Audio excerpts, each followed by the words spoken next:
So I realized that I was at Mother's Day with family, because whenever Mother's Day happens, it's like a whole half of the family gets together, pretty much just my entire mother's half, because also she has to celebrate Mother's Day with her mother and stuff like that. Okay. And I'm there with my mother, so it's like there's just like 8 people there by the time it's done. And I realized that like literally, like we were there and they were like asking about the podcast and stuff like that, and I was like, yeah, you just find it via my name and all that shit. Then like 2 days later, I'm like, and here's my explanation of what I thought vaginas looked like when I was a kid. And I'm like, what if they just, that was literally the first conversation they encountered? Is that?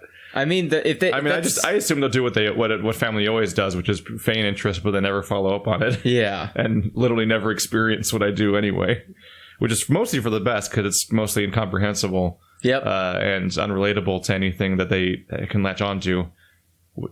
Like, on some level, it'd be nice to have, like, family that fully understands everything going on about stuff, and then you can, like, talk about it. Yeah. And maybe you'd have anything to talk about, because I don't know about you, but oftentimes when I go to family gatherings with my extended family, with older generations, and it's like, you kind of spend an entire... It's a weird practice every time where it's like a multi-hour experience where you have a dinner and you make small talk, but you almost like, it's almost like an exercise in not talking about anything. Yeah. It's usually a lot of platitudes. Yeah. Or you're just kind of like, or like the polite, like tvtropes.com equivalent of a conversation. Exactly. Where like you're kind of never saying anything and you kind of say the same things every time. Yeah. And that's like every Christmas and everything. Because like there's such a gulf. Like on so many levels, like cultural and political, and just also just like many things of just like what you can relate to or even talk about on a daily basis. Yeah. For me, it depends on the person more than the topic. Like yeah. I can make a topic exist. It's more of the matter of finding what type of person that is. Like if it's a person who, say for instance, is incredibly stupid, I'm not going to have a conversation with them that involves actual thought and, you know, intelligence. Like, and I mean I'm being serious. Like say for instance you're communicating with like one of those family members that's like literally retarded, more or less, where you know you try having any conversation with them and like their usual response is like, that's not how I feel, or I don't really care. And it's like, oh, okay, well I guess this is like not a person I can have a real conversation with. It's easier just to say like, man, that TV show was real good, and they're like, yeah, I liked it. It's like, good. I don't really have a collection of retarded family members specifically. I mean, I'm speaking more or less about family and more about just strangers in general. Oh, okay. Because I mean, most of my family are just strangers. I don't really see them. I don't really communicate with them. Some of it. So I don't really consider them. It is. Yeah. There's a lot of family where it's like, these are the people I see like 3 or 4 times a year. Yeah. In some cases. And it's like, there's no shorthand. Yes. Like there's a lot of inertia to trying to have a conversation where it's just like, there's a lot of work that has to be done uphill to even start anything. Yeah. And you have to grasp at random to try to talk about anything. And that's what I'm talking about. And so you have to take into account like those people's personality. Like you don't want to bring up a conversation about abortion when all these people are like super Christian. But like a weird direction to just take things in. But you know what I'm talking about. Like it's a weird example though. Well, no, the example is like if you're having a conversation about something, say about like a policy that's going on, it's like another thing you can bring up. So I've done that. I was at like might have been a Christmas party. They all run together, and I can't tell which ones they are anymore. Yeah. But I was at some party where there's a lot of people that I didn't know.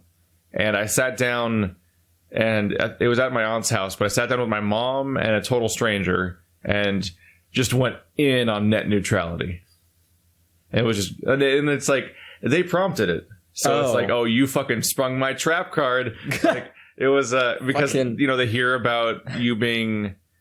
It was after Jake Paul, so that came up a little bit too. Like the Jake Paul corpse thing. How is that relative to net neutrality? It was this, oh, you do a YouTube job, so here's topics related to that. And I'm like, and I was like, how is showing dead bodies on the internet going to be saved by like corporations limiting the access to the internet? So whenever this happens, there's moments where I'm like, oh, it's almost like I'm winning, right? Like I can kind of like have a talk for a bit, and it literally always feels like a mistake. Yes. Every single time that something gets prompted and I start going in on a topic, it always I literally lose my ability to read the situation. Oh yeah. And I'm always like, I literally can't tell if the person is interested or not anymore. Mm-hmm. And it's like, I don't know if they just are fully listening but don't know what to say because it's just out of their grasp, but this is really interesting. Or if literally like they're just like, like just waiting for it to end so they can go back to like, oh shit, I accidentally sprung into this conversation and in our ritualistic non-conversation zone where we meet up periodically to not talk to each other. Like I can't like the way that we just go in for 2 hours every time we sit down every week like this is not a thing that ever happens with any of my family. Nope. And especially not the weird people that just show up at family things that I don't know and are just like clingerons that have appeared. See, that's where I will say I am weirdly the opposite. This conversation that we're having now is a conversation I will have with strangers. It's like the exact same way. And usually I do that because I genuinely don't care about them. As like, I just don't care. And so if the people if the people go like, oh, that's a lot, or oh, that's too much, or oh, you're a little, it's like, okay, fine, don't come back to the event next year. Maybe I won't. Like, I don't really care. And so I don't have to have reservations. Like if someone says something, like I've had family members say incredibly stupid things, like something, political related, like a good example. I mean, I guess nothing you're saying right now is surprising to anyone, I guess. That's true. But really, Andrew will just say anything. What a crazy concept. I will, because I don't genuinely... never done that before. I just genuinely don't feel like it's worth my time to have reservations on certain things, especially with certain people. For me, it's just a weird grasp of like how to enjoy experience. Like I'm just like I'm at this thing. How do you enjoy that? No, I mean like how do you enjoy the experience of being? Whenever a lot of the family gatherings, there's just a weird sense of like you're going here to like be with family, and that has kind of a value to it.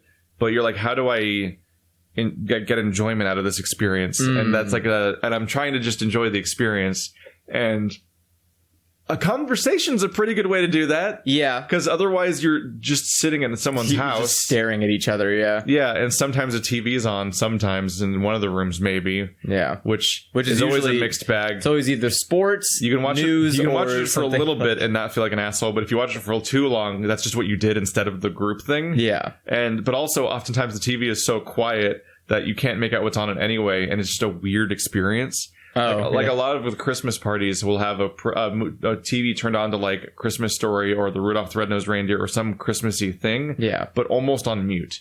Yes, like and it feels like a punishment because you're like, if anyone makes the mistake of looking at this thing, they will just be mad at it. Yeah, because they can't tell what's happening or what anyone's saying, and the subtitles are not turned on, and you're like, why are you on? As a trap?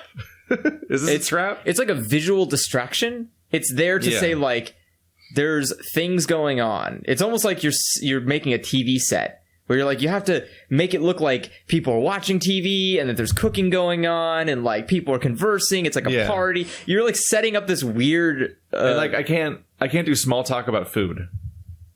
Like none of those skills are there. Like, what do you mean, like small talk about like oh, pasta is just so new to There's me. a bunch of complimentary things you can say and like a bunch of conversations you can have that always do happen about like the food. Yeah, like it's good or like oh, I really like. There's always the whole like the congratulatory like yay food nice thing, which is for me it's just like yes food good, and that's pretty much the conversation. But then there's the whole like there's every dinner there's like a backstory to like how some of the ingredients were got or whose recipe this fucking is or what? like there's a whole conversation happening about the grill and like where the hot spots are in the grill and shit like that. Like if there's grilling involved in the meal and like I'm not saying that like it's a public like fucking gathering about that conversation. No, I'm just saying I get it. Like those occur. Yeah, and I'm like, see, those are the event specific conversations that I can't have because I'm just like I don't know. Man. I don't know how to contribute to this. Yeah. Like I don't have it, and I'm not a party planner or like many other things, and I don't drink. So like there's so many like group related activities stuff where I'm like I can't talk about the event itself. Yeah, I'm like I am here now. I've personally my strategy, how Andrew pretends to like not be a piece of shit in public is I genuinely just ask questions a lot.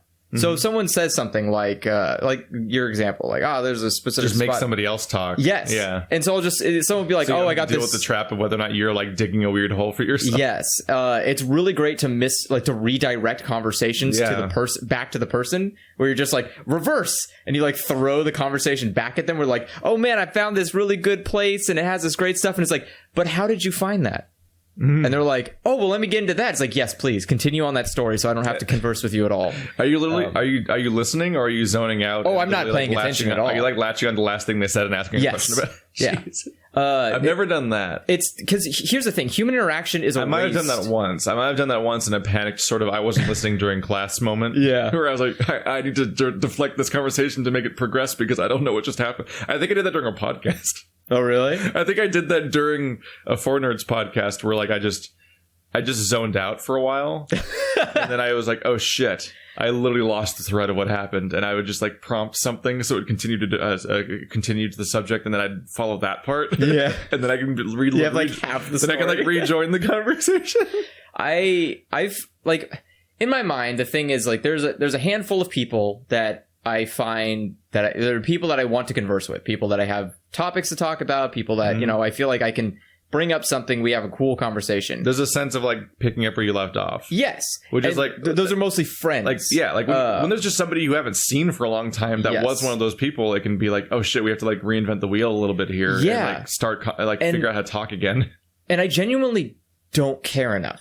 Yeah. Because like, oh yeah, you've taken up yoga. Yeah. Like and that's the thing is like, so I've had to come up with strategies to just find a way to make the person not understand that I just don't care about them anymore on on literally like a universal level. Like their death means nothing to me anymore, and I don't care. And so I have to like throw on a facade. I have to be like, yes, hey, it's good to see you again. How are you doing? Oh, tell me about the kids. Tell me about the like I have to throw out that kind of, and so I've had to like create stratagems to make this like false Andrew. Are we talking about like old high school people? No, or something, or? I'm talking about like family and like even people like there's a lot of people that I know. I do have some really estranged family that I only encounter once every like 5+ years, and I forget they exist most of the time. Yeah.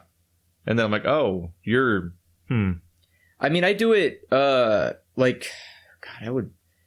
do it with a lot of people. I would honestly say if you talk to anybody and you ask them about me, the people who say the most positive things are the people I care the least about. I mean, I knew that already. Yes. Those people, the people who have this false understanding. Oh, he's so lovely and smart. Yes. That's how my dad describes you. What? Does he really? Dad and E describe you as such as a smart kid is like what they describe you as, and I'm like, huh. I mean, they're not That's wrong. also how they describe Max. Like they describe the two of you like identically. Perfect. That is like the default parent response to your friends. But they call an astonishing number of people smart specifically, which I find strange. Yeah. But it is like if you go and talk to people, the more actively positive someone can put me in a light of, the less I probably care about that person, because those are people that are getting like the most fake Andrew. And that's like, you have to do that because I'm stuck in a situation where I can't just leave. I don't have a fake me. You don't have a fake you? No. I have a less talkative me. That's about it. Which is like the version that a lot of these people get is like, a lot of my family gets the less talkative me just because I'm like, I don't know where to go. Like, I don't know what interests people or what they want to talk about. And inevitably they'll always be like, oh, how's the channel going, Keith? And I'll just be like, yeah, it's going. And I'll just like cut it off right there. Yeah. And it's because I know they don't care. As far as I can tell, they're just being polite and don't want an answer. Yeah. Because I've given them much longer answers a number of times. And to this day, they still basically refer to what I do as a podcast. Yeah, so they're clearly not paying attention. I'm like, both sides of my family, independently of each other, commonly refer to my job as being a podcast, basically. And I'm like, that's not... I technically do a podcast. Yeah. I think it makes negative money. I don't think it makes negative money. It makes negative money. Does it? I don't think it makes $50 a year, which is the SoundCloud subscription.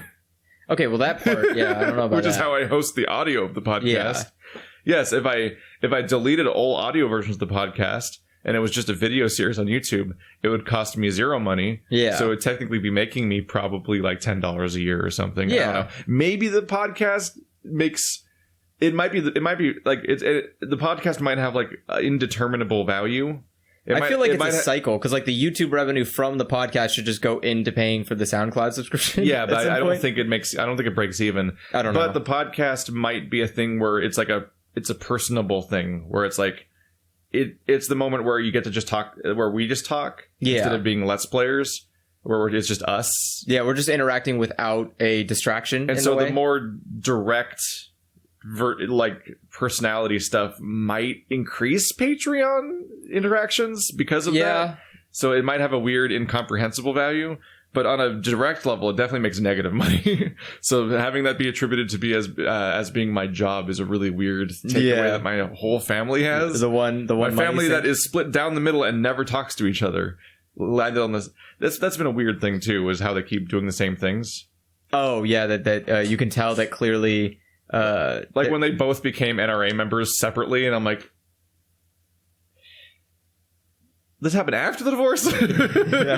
I'm confused. My family took very opposite directions after the divergence. Yes, mine are like a weird hive mind. Oh yeah, mine went from like, I'm like, I don't know why they split off and never talked to each other, and somehow made all the same decisions after that. Yeah, so when you're talking about like you just are less talkative, I've grown adapt to my close family, my like very close family. I am almost non-communicative with. If we're at family events or functions, I just don't really talk to them. Just at all? At all. Is it because you've already had a covered conversation or something? It's mostly because there's no reason to. They're like, because the only when they're close enough, there's just nothing. Stuff goes unsaid at some point. No, there's no reason to communicate. Or are you just not close? Well, no, it's just kind of a wasted effort. Like at this point, the only remaining relatives I have is an aunt I don't care about and two grandparents that are going to die at least within the next decade. So any all right, that became more optimistic than I thought. I thought you're checking your watch, so I was God damn, where's this sentence going? Decade. Yeah. So I mean, in my head, the idea of I haven't experienced my first instance of you didn't call enough, and then your grandpa dies or something, and then you're like, oh, I neglected them as everyone. That universal story everyone has about like not hanging out with their grandparents enough and then they die. I don't have that. I literally haven't lost one yet. Yeah, and I don't have that issue because, well, I have because I lost both my grandparents on my father's side, but that's fine. They were terrible humans. But look, these people, like, for one, my grandparents are mostly fine. It's just one of them having the Seventh-day Adventist thing is like, it's really culty. Yeah. It's really culty the way they do it. It's not even like the concept of religion. It's just specifically they really are culty. It's really off-putting and weird. Yeah. I think I've told you they go off into the mountains and have their own little cabin where they don't have to interact with normal people and they have like a prayer house. Yeah. In addition to their normal house where they do like spirit healing, and I'm like, no. Yeah. And whenever they come by, they try to convert us in one way or another, either towards the vegetarian stuff or vegan or whatever, and then they tried to make our dog vegan.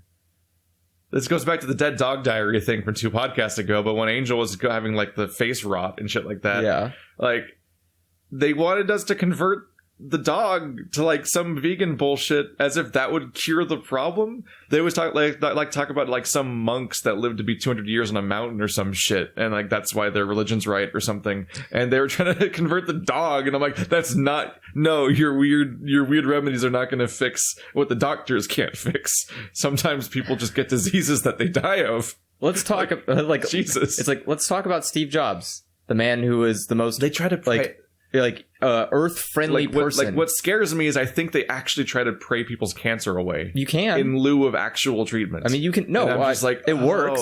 Fuck. They aren't wrong. You can pray cancer away by waiting until they die. I knew you were going to go there. And the cancer goes away. I know your punchlines already. Yeah, and I mean, it's not even a punchline. It's just like, that's what prayer does. Prayer is a long con.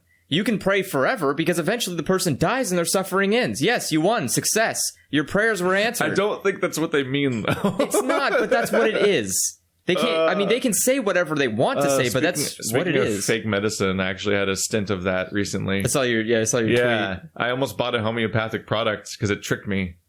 I was like, I didn't know they were in normal stores. Yeah, I didn't either. I thought you had to go to crazy people and find homeopathy and shit. But I was just at Target, and I was like, I could really use eye drops to deal with my allergies, because nowadays, like, I don't really have like the sneezing stuff so much. It's just that, like, your eyes get like my sinuses used to be fucked, but now it's like I get itchy eyes and shit like that, and then I make the mistake of touching it once. Now it's just worse for the rest of the day. Yeah. So I was like, I should get eye drops. I'm like, oh, these. And I'm looking at the eye drops. I'm like, surely there are like allergy specific eye drops, is what I thought. I'm like, okay, there's the pink eye drops. There's like the redness and itching eye drops. I'm like, redness and itching. I'm like, I don't even reach. I've never reached redness in like a decade. No, but itchy is the same thing. Yeah. But I was just figuring there might be some sort of, I don't know, allergy specific. Look for the word antihistamine somewhere. Like maybe antihistamine in your eyes. Jesus Christ! Like, I just mean, like, I thought I might find something that specifically is helpful for treating allergies specifically. Because I'm not a medical professional. I thought I'd just go hunting through that. I'm just imagining you having an inhaler and like pushing it on your eye. I saw my dad's eye drops had the word allergy on them, and I was like, okay, I'll try to find something like that. And in the entire aisle, the only one that says allergy, I find one that says allergy on it. I'm like, okay, sure. Yeah. It's a fucking $2 investment. It's fine. It was the cheapest thing in the entire aisle, which is already kind of a red flag. That's a red flag. Then I pick them up, and I pick it up out of the fucking, like, slide shelf thing that they keep boxes like that in. So where, like, it comes out, it goes, and, like, pushes shit forward as you take it out. Oh. And I look at it and, like, oh, hidden behind the price and everything, when you pull it out, it says homeopathic on the bottom. And I'm like, that's such a... This is water. That means it's an eyedropper full of water. Well, it's not necessarily water. It's probably just water. It's more than that. It's water. No, it's like... It's sterile water. It's like 0.1% of a cure. No. But to be fair, sure. in the scheme of like homeopathic medicine and shit, and all of the various applications it has, homeopathic eye drops might be the most useful homeopathic product ever made.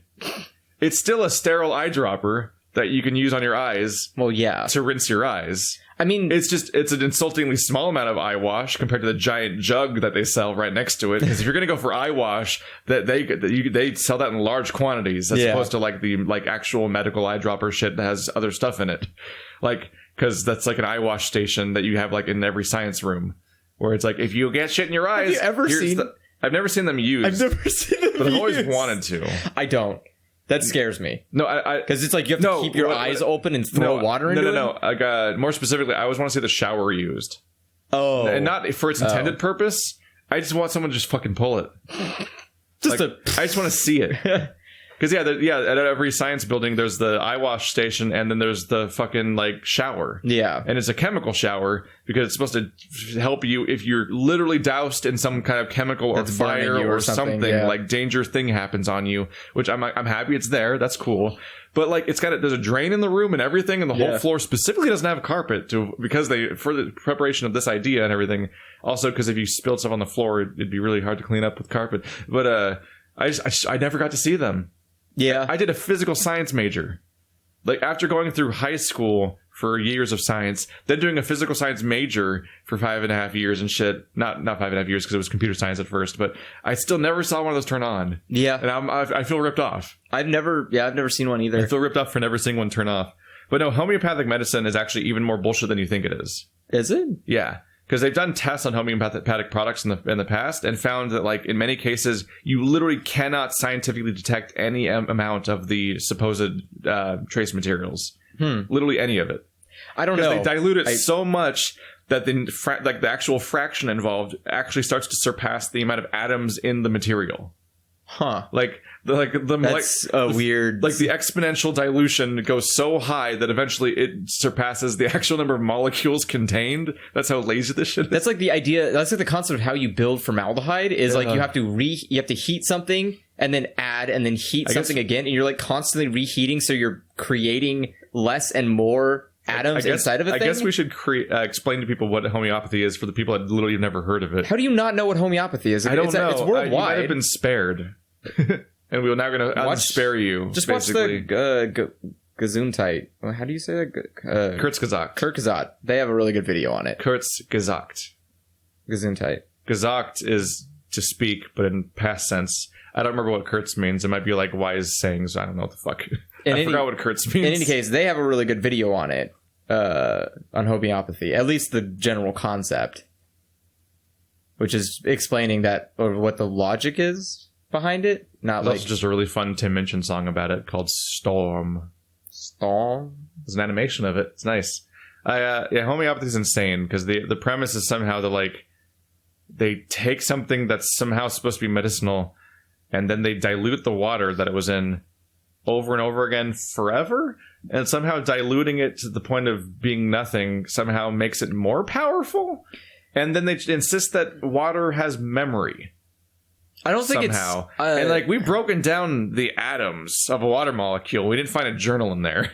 Like there's not a fucking, it doesn't keep notes. And even if it did, water having memory as a concept wouldn't somehow make like 2 hydrogen, 1 oxygen, like as a molecule somehow have 1,000 different properties. It's still the same molecule. Yeah. No amount of, even if it somehow remembered whatever the fuck, it wouldn't. Like atoms having knowledge means nothing if it's not in the formation to make the thing that it has the knowledge of. And also, it somehow has memory of like fucking aspirin or whatever the fuck, but doesn't remember like the literally like thousands of years of human like defecation it's gone through. Yeah, I was gonna say like if water has memory, it's exposed to more bad than good most of the time. I was gonna say like it's and terrible. not even just water. All atoms have experienced countless amounts of horrendous things for humanity. Yes. Like half of those atoms probably have space radiation. And the idea but they that don't just somehow like selectively has memory for like the one good thing you're making up, basically. From the video I watched, it's really from the video I watched from them, the entire premise was that you take something highly potent, like say,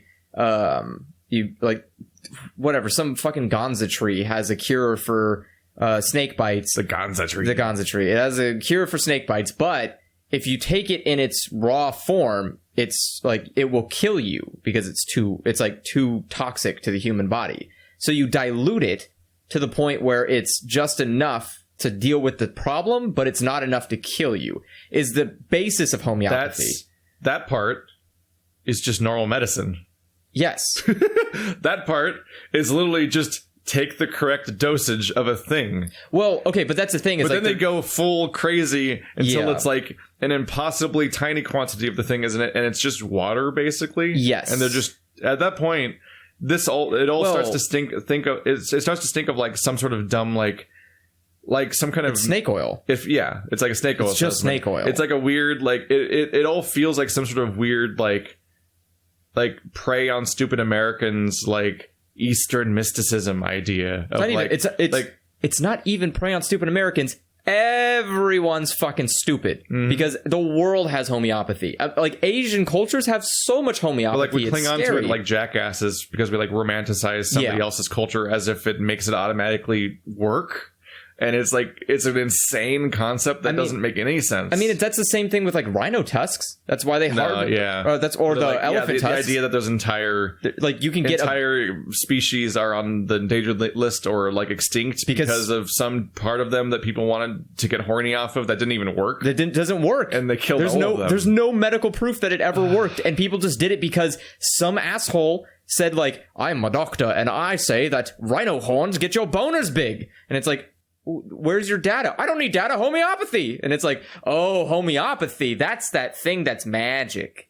Like, it works. Like, that was the experience of grabbing the eyedroppers. I'm like, oh yeah, allergy eyedroppers. And you pull it up and then the final little bar at the bottom says like, and it has magic in it. I'm like, fuck. You almost got me. It's almost like if you bought medicine that has DLC. Like you bought the base water, now buy the DLC where it comes with the medicine. Jesus. But it's like the equivalent of when a game's DLC is a book. Like it's literally just not even what the point of the thing is anymore. It's and dumb. If you're offended by any of this, I'm sorry, but you're wrong. Well, it's not even that you're wrong. You're actually it's like, wrong. It's like science is literally the proving best. You wrong. Yeah, like like this isn't even like the nebulous shit like religion and stuff like that, where it's like spiritual whatever stuff faith you can't touch belief. It and who knows but like it's literally like no, this stuff literally doesn't work, and the best possible outcome is the placebo effect. Yes. So Which just drink water and call it medicine. That's what's happening. That's the thing, is that you don't feel the placebo effect unless you... Yeah, but I'm like, if you want to invest. give somebody homeopathic medicine and they're insisting on it, you can literally give them a glass of water and pretend that you went out and got them homeopathic medicine, because it's the same result. They do. Except it'll contain more fluoride. It's called $2. Because I imagine that the homeopathy stuff might contain less fluoride than drinking water. They do that. That might be the only chemical change. It's called $2 at Target for eye drops. It was there in the store. I bet you... I've never seen homeopathic medicine in a store before. I haven't either. I thought you had to find dumb shit. Like from Gwyneth Paltrow or something. Yeah, I thought they didn't... I thought it wasn't sold in regular stores, mostly I didn't because... think it was sold in the aisle with other medicine. I thought, Although maybe eye drops are fringe enough in the concept of medicine that none of it counts. Yeah, I was going to say, I don't think eye drops are technically medicine. Like whatever my dad had that said allergy on it might have been prescribed as opposed to literally on a shelf. Yeah.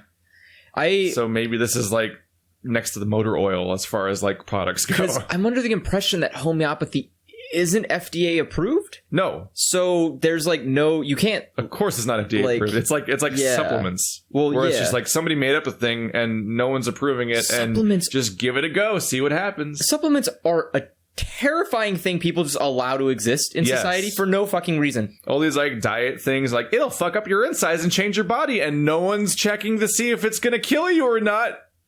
Multi-billion-dollar industry, and like, doctors will recommend it. They will say like, "Oh, you should get supplements to like make up for lacking vitamins and men." That's at least better than fucking like dietary supplements. I'm not taking none of that shit unless you prove it's fucking not going to kill me. It's at least less crazy when they're like, "This is literally a supplement in that it is literally going to give you this one chemical," as opposed to like dietary supplements and shit like that, where it's like, "These kill people."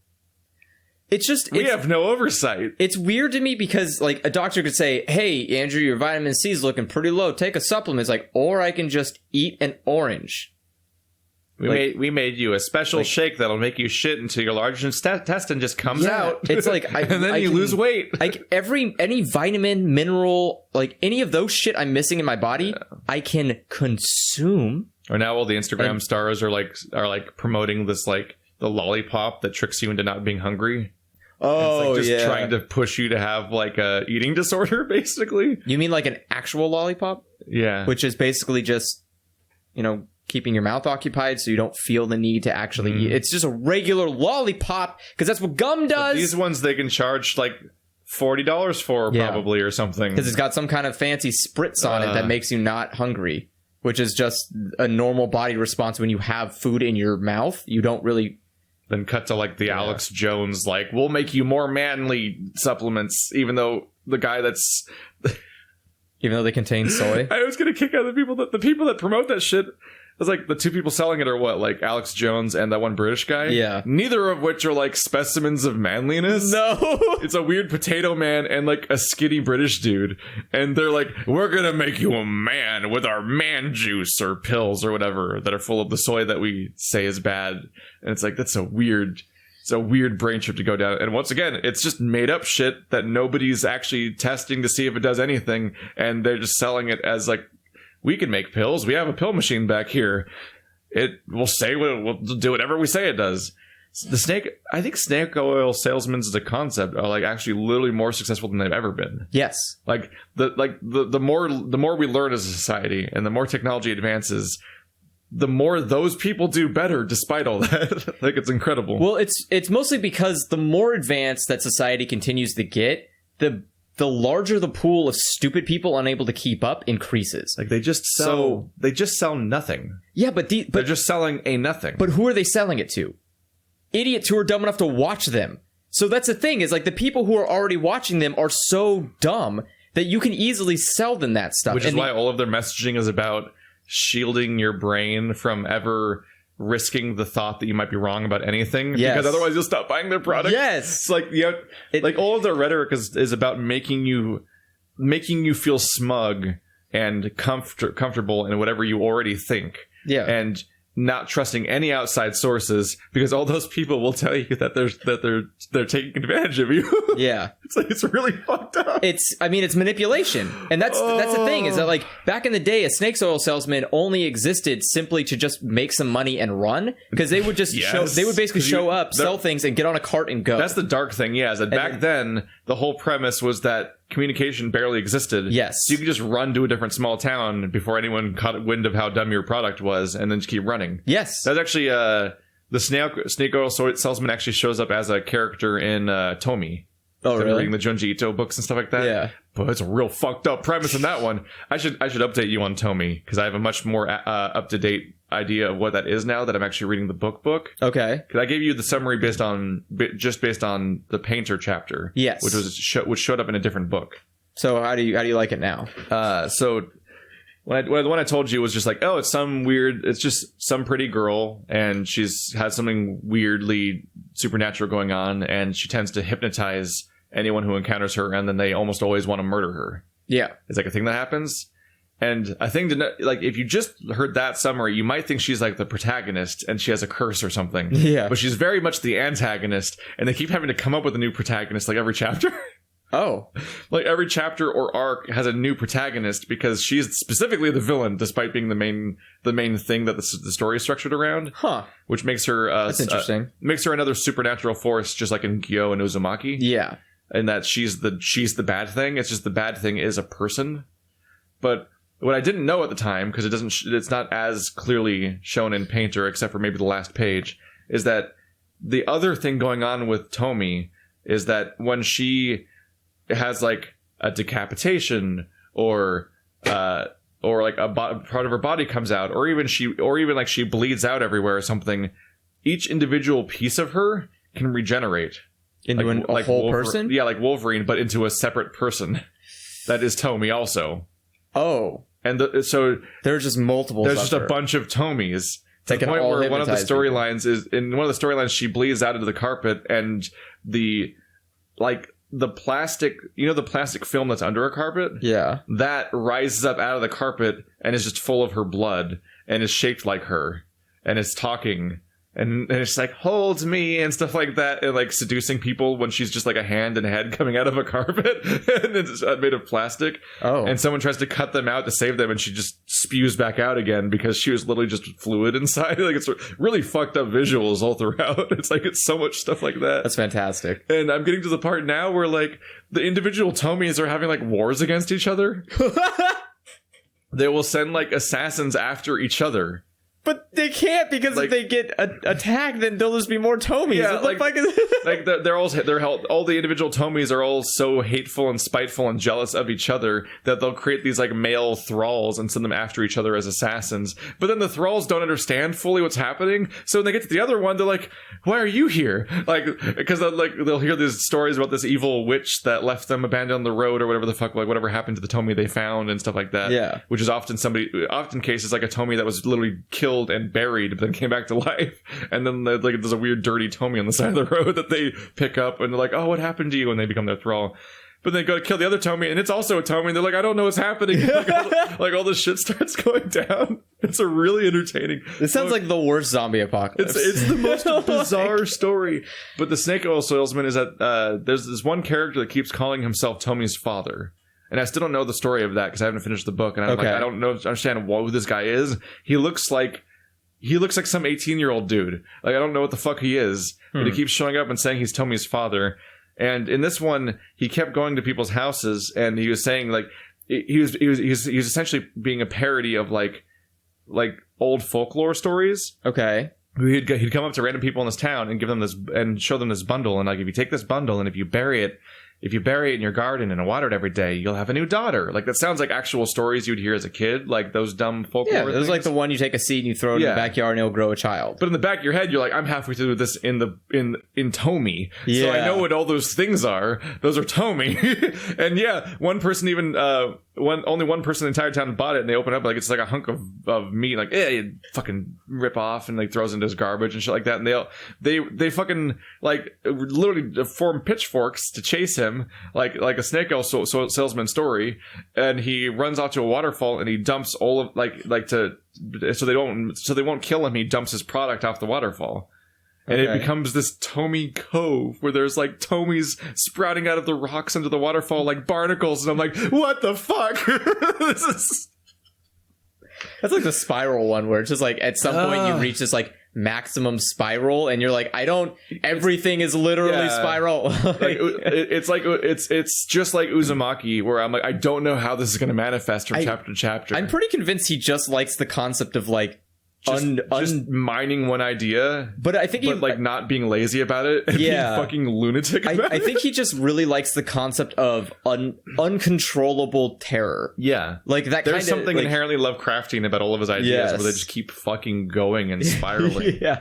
Like actually, but they spiral worse. Like they keep getting worse each time, and not in quality, but like in. Oh, that's not good. Yeah. And you're like, how can it get worse than this? And it's like, what about a whole cove of Tomies? You're like why? Gyo is actually the weird one out of these.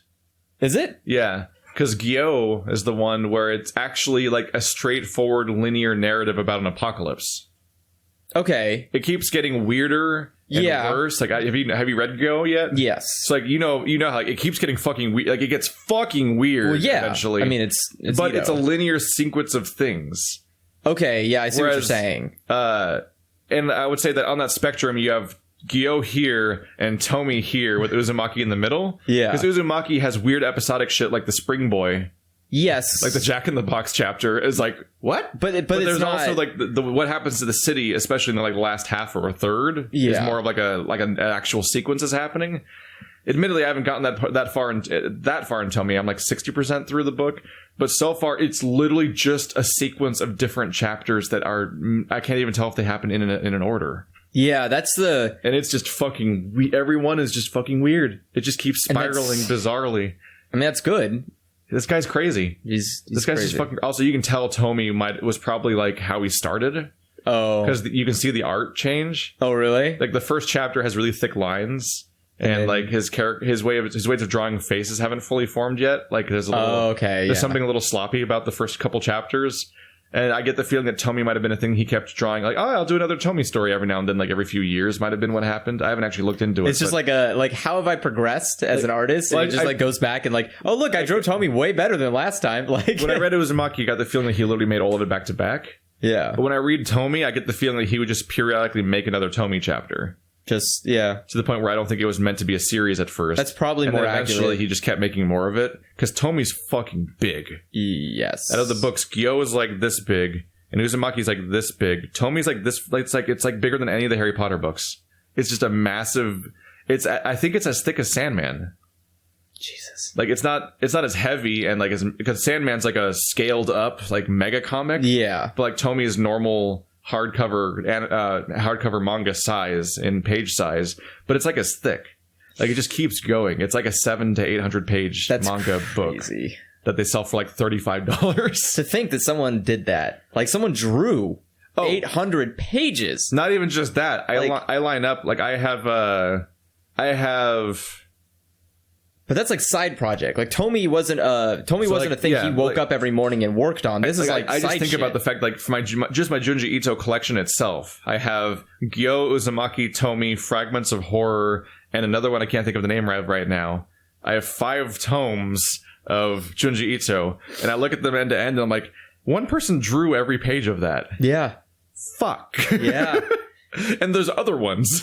I mean, I guess in some capacity, a lot of line work. I mean, in some capacity, I think about that for like One Piece, where I go like, this guy has literally been drawing every week for almost 25 years. But also that's terrifying. But also like Junji Ito, like he's not Berserk level. No, there's a lot of ink on those pages. Yeah. That is not undetailed artwork. And he is like Berserk in the sense of he's old school, where he doesn't do it digitally. Yeah. He's like sitting there that's a lot of ink work. Yeah. And like a lot of manga, it's hard to notice, but a lot of newer series are done digitally now. Mm-hmm. A lot of them just do the Wacom tablet because it's easier, it's cheaper. Mm-hmm. It's like, I'll pay $300 for a stupid probably healthier too. I mean, health doesn't really factor in when you're making manga, just because your health is just the least important thing of the equation. No, but I just imagine frictionless art probably is healthier on your wrist than friction art. I heard it's still kind of the same wrist. I know it's rough because Shell constantly talks about like being in physical agony. And I mean, Ross, like I can't draw. I know Ross has like that. Because crazy. Speaking of which, you're gonna open that? Sure, let's do it. I'm not gonna. We're gonna do like a 90-second PO box video. No, like, I just didn't know if you're gonna open it now. Let's just fucking open it on the podcast. So Keith's got a. I got a package in the PO box from Shell. Package from Shell. Yeah. So it's not turn that towards the camera, I guess. But why? It only has PO boxes. Well, I don't have permission to out their PO box. Nah, you send everything to. Oh, hey, there's a little tiny Alarin in there. Oh, it's glittery. Oh, that's fancy printing. It's a glittery Alarin. Yeah. It's Drez. Oh, it's actually pretty cool. Yeah, it's a portrait of my my D&D character, just in here with the staff, and he's got this green fire and shit. I want you to like, and there's a tiny Alarin sticker. I think it's a sticker in there. Also, I want you to like. It says, "Please do not bend." And then right along here, along the line, is a bend, like an inch from the do not bend line. You can see it's not 100% straight anymore. Like, just an inch from the please do not bend is the whole thing being bent like this. Yeah, thankfully it's not bent too bad. You can, putting it in a frame, it'll even it out. But yeah, there's no visible... There's no line. There isn't a visible line in the actual art, so once it's in a frame, it'll just... not be noticeable that it was bent. Now you could be that guy, but it definitely happens. Who goes to like D&D events and has a framed portrait of their character, and they just bring it and set. There's always the thing where people draw their D&D character and it's like crappy, like I can draw, or they do what I do, which is like they just grab artwork from online. Yeah, and like that's my character, sure. Like when I was playing with Marty and everyone, like I just image searched. Whatever the demon people are called. I forgot my own race's name. What are the demon people called? Do you know? The devil people? I don't remember. It's hard to remember. Tieflings. It's hard to remember. I have trouble remembering it because it's a word I've never encountered anywhere else. Yeah. Like everything else, everything else for the races is like a word you're used to for fantasy. But tiefling, I'm like, what the fuck are you talking about? But, I just found some cool looking tiefling and I printed it onto my character sheet because I'm like, I'm not fucking drawing him. But yeah, now I got a physical print of a D&D character that I played for my longest campaign ever. This one would have to be. It's definitely longer than the one that we did with Sid and everybody. But thankfully, she sent this to me. This was already in the mail before the series finale happened, where she might have chosen not to send it. I think she's disappointed with me after what happened in the last D&D session. Too late. Because I won't spoil it here, but some really catastrophic shit happened in the most recent D&D session, which is on YouTube now, and so on, and it was my fault. Well, I mean, partially. Yeah. Well, it wasn't on purpose. No, but I'm saying... Well, the action was on purpose, but the consequences were shocking. Also, it's not your fault that you were in the position to do that action. Like somebody else made the decision to carry around if that had happened first, she might have been in less of a hurry to send physical prints. Yeah. I gotta go get a frame. That's I like that. It's nice art. Yeah, it's a good picture. I like the scales. Scales look really good. I've been using it as my thumbnail for the longest time. You're good.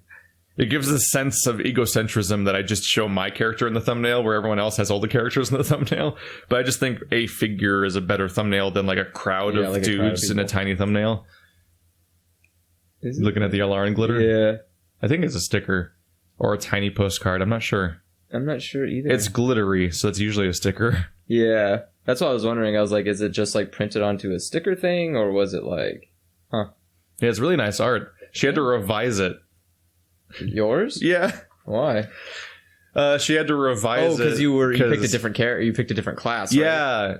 Yeah. For those that don't know the backstory here, and they haven't been following the Chronicle, one day during Four Nerds Save the Universe, we used to read hypothetical questions. Yeah. Like really, the one person in particular kept sending us really, really dumb hypothetical questions that were mostly incomprehensible and unreadable. in addition to being a really bad question. And the whole joke would just be that I would just try to read it stream of consciousness without making any mistakes as one continuous thing, while also reading the words as they were spelled. And I would just power through, and nobody can interrupt me, even if they tried. And I would just keep going until I finished reading the giant paragraph of nonsense speak. And then they would try to answer the question that they didn't understand anyway. And that was the gimmick. But so Wander latched onto that and posed me a hypothetical, but it wasn't entirely clear at first. But actually, he was launching his D&D campaign in the middle of the podcast. Oh yeah, this is a surprise. To the point where if you don't know the full context, I sound like a lunatic because like if you look at the D&D videos and look at like part 1, it's like it basically is saying like I'm sitting there like, hey, can I be Goku? Like as if like I'm like trying to break the campaign or something if you don't see it in the podcast context. But I literally didn't know we were playing D&D, and I was like, there's some sort of weird hypothetical situations happening, and I'm like, can I just be all powerful? Like what's the limitations of this hypothetical? But they had actually gone to the work of pre-making an entire world and setting and characters down to making their portraits. Wow. And I was supposed to be a hunter. Oops. Which would have been one way to stop whatever happened in this finale if I was a hunter. I think I'm pretty sure the finale is like probably the best part so far. So I would probably... I mean, it's been eventful. It's probably the biggest thing on Reddit that I've ever been attached to, because that thing took off on the subreddit for D&D. Did it? Yeah.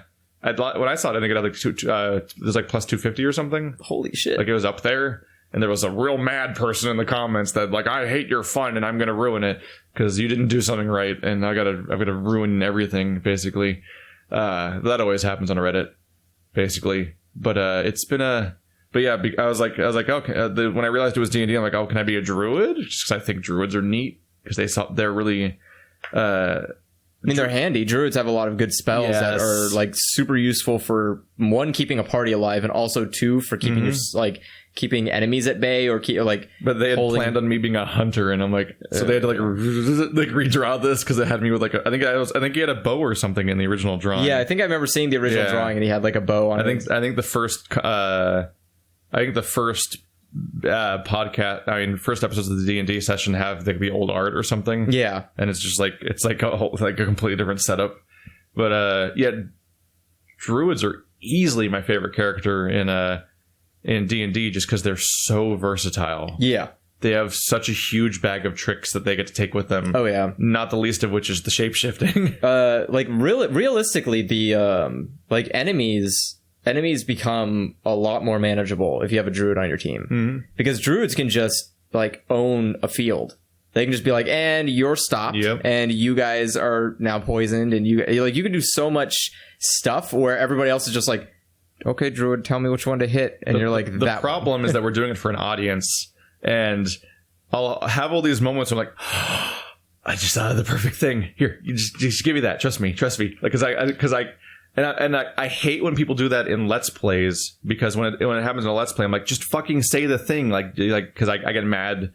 Like, I get mad at other people for doing that, because it's like, just fucking communicate with me and include me in this thing, right? Yeah. But in D&D specifically, it's like, I'm guilty of it a little bit, because I want the reveal for the audience to happen when I do the thing, as opposed to when I'm explaining what I'm going to do. That's a trap I fall into. I'm like, I don't know how to... Like, I don't want to leave you out of this, but I also don't want to spoil my idea for the audience before I do it and have like the moment. There should just be like a text chat. Yeah, when I think of something cool like that, I'm like, and what happens because of that, because I won't say what the thing is, people don't trust me and they won't just do the thing, and I'm like, and then the thing doesn't happen. And this is one of the cases where people trusted me, and it became the finale. Well, not this. So that's not going to really inspire a lot of future trust in those situations. I should probably talk to them about creating some kind of way of discussing things silently that they'll actually look at during the campain. There needs to just be... Because we have a Discord channel, but no one really looks at it. No, just use... Because it's always live streamed, right? Yeah. Just have Wander create a separate channel in the Twitch chat? Because you can make different channels. I mean, the real thing is just it has to be a thing we agree on to look at, because we already have a private Discord that everyone should be looking at. But apparently I'm the only one that has it open. That's what I'm saying. But I bet you the chat for Twitch is always open. Yeah. So if you just have a separate chat room in Twitch on Wanderers that like a separate room, we that you guys can talk for me to be able to not reveal stuff to the audience, but still communicate the ideas. Like that would probably be your best. I have some real good ideas sometimes. Oh. Would you like to answer some questions? Did I tell you? Oh, do you know about the table bazooka? No. Because we don't watch the campaigns, you don't know about this, but there was a moment where we found table tokens. Okay. Which is a parody of, like, at the beginning of near the beginning of the campaign, we had tree tokens. Okay. And that's a real item in D&D. Yeah. It's a token you throw, and it spawns a tree. Yeah, it's just a dumb, gimmicky thing, but it's official rules. Yeah. And our first, like, mid-boss encounter we lured him to a ledge, and I threw a tree token at it, and it collapsed the ledge, and it killed the boss, because he literally fell off. And I'm like, well, I just did one action that deleted the boss. And that was the first shenanigans moment, and that's just been continually happening. Like, we've subverted almost every boss that Wanderers come up with, basically. That must feel great. Like, it almost always happens. Like, endlessly.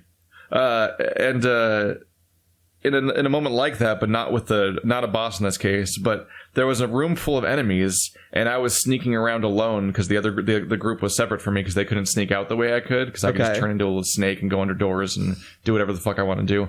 I found an entire barrel full of table tokens, which is a dumb thing that Wander made up because we had a table mancer. It was like an enemy that would attack us with sentient tables, which I had the idea of, like, you should throw, like, Banjo-Kazooie faces on them so they have, like, an eye, like, angry eyes and shit. Okay. So, because they were just supposed to be tables he was controlling, because they're wood, and that was a joke on druids, but I was like, we got to put faces on them like they're Banjo-Kazooie enemies or something, because it'd be perfect. And we found the source of his power, which is this barrel of table tokens. And he was like, Wander just gives us this fuel and doesn't know what we'll do with it. No, okay. He's just like, I'm just going to give this to you. And he's thinking in his head, probably, they have tokens that summon tables. Like, they'll throw tables at people or something. Like, it's just a joke item. I ruined it. I took the barrel, and I opened to the bottom of the barrel, and I pointed it towards a room I knew was full of enemies, and I did Gust of Wind. So I created a table bazooka. A tornado of tables. Yeah, and all it's firing out is just, like, hundreds of tokens come flying out, and then all expand, and the room is just tables, and everyone inside it's dead. And it becomes a thing and it becomes an ongoing thing for, like, our next, like, 6 hours of the campaign. Like, it's damming the water that's coming in from the flooding passage that's beyond it, and table debris becomes an ongoing plot point for difficult terrain. Like, all this shit can happen, and it's like, it's why D&D is great. But also, I am just making headaches. Yeah, I was gonna say, you sound like the worst person a DM could ever want. Or you're like, God damn it. I think I'm best worst. I give you an inch and you take a mile every time. I've done it, and Bird's done it, and Shell's done it for various degrees. I have the really weird solutions, but they've done some real shit's happened. Like, the culmination of the entire story, to an extent, was solved by a Shell just putting in, like, literally nullifying its magic with an item she had, and then it just fell from the sky. What's fun is that every time we fuck something up like this, it creates a new problem. But boy, does Wander never get to see the thing she do the thing it was supposed to do. Yeah. It is kind of boring when you, like, are building a boss and you're like, oh man, I can't wait for this second stage. And then it's like, oh. Like, he envisioned a giant fight on a floating crystal palace, and then Shell, like, nullified the crystal palace. And now it's just a falling crystal. So it's like, the fight got undone, but also a whole new problem was created. Which is a falling crystal palace. Yeah, which leads to really fun moments where, like, she can summon a chariot, so she got onto that, and Bird jumped on that, and they escaped. But I couldn't get to that. So you just became a bird? Yeah, but I can just turn into a bird, so I can just fly. But we had this stupid water elemental thing that was sentient and friends with us, and it glommed onto me to save itself. And I'm like, fuck, I can't carry all this. So what I did is I swam inside of that thing, and I gave it stone skin. I I used stone skin on the water elemental while I was inside of it, and I can hold my breath for 15 minutes because I'm a lizard folk, so we're good. And it's a solid eggshell of stone, and inside is water. So I just did an OTST drop. I turned that like those. That's why the game's so fun. You're basically like birthed from space, more or less. Or it's my like dumb mad. An egg falls to the ground and the water comes out, and you're just like, and I'm back to lizard. Like I have so much fun with all my dumb mad scientist moments with all my druid powers, but the problem is the most recent one was catastrophic. It's fine. But so we're gonna have to reboot a new campaign, but all the characters are alive, so we get to keep what's important, which is those 3 people. Yeah, but it's meanwhile, Bird has to play 2 characters. Why? Because he was like, you know, the thing where like, you have that stupid. There was a thing in Metal Gear where like I think Liquid Snake possessed the arm, like Revolver Ocelot's arm gets cut off and they put a new arm on, but it was Liquid Snake's arm, and Liquid Snake starts to possess Ocelot. Yeah, like that idea kind of. Bird was playing 2 characters in one body that at one point get split off from each other, and like so he has 2 separate characters he has to play. So he was playing a character that would split between 2 personalities every time he was knocked unconscious. He'd wake up as the other one and switch back and forth. But eventually they were split, so he had to play 2 characters that had 2 separate character sheets and personalities. That's bothersome. Shit has happened. It's been an eventful campaign. That sounds. It's been eventful. At least it sounds fun though. So it's what you would hope for. It only took like fucking 10 tries to get into a campaign that both went more than 5 sessions and also had fun stuff happen. Yeah, I was gonna say it's not really easy to find a good session of D&D. One of the reasons why D&D is so niche is because it's so fucking hard to make it just even work. Yeah, and go anywhere. Yeah. You're looking at the clock because you're looking for questions. Yeah, we're 1 hour in. It's Question Tuesday. No, it's not. No, it's not. That's a Vlogbrothers reference, but also it's Saturday now.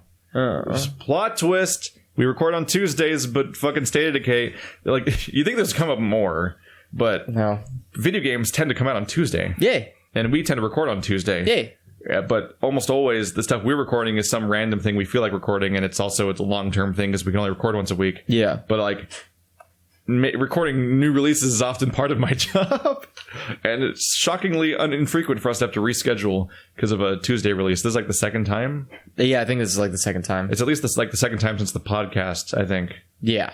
But State of Decay comes out Tuesday, which I think you're going to be involved in if you can get it to work. I'm pretty sure I can. I think once it releases, it will stop being bundled. Because right now my other group is like Wander, Durf, and Bird are all like into Stardew Valley right now, and I don't think they want to stop playing Stardew Valley to play State of Decay. Is Wander not going to play State of Decay? No, he will. Oh, okay. But Wander has infinite time because he's like me.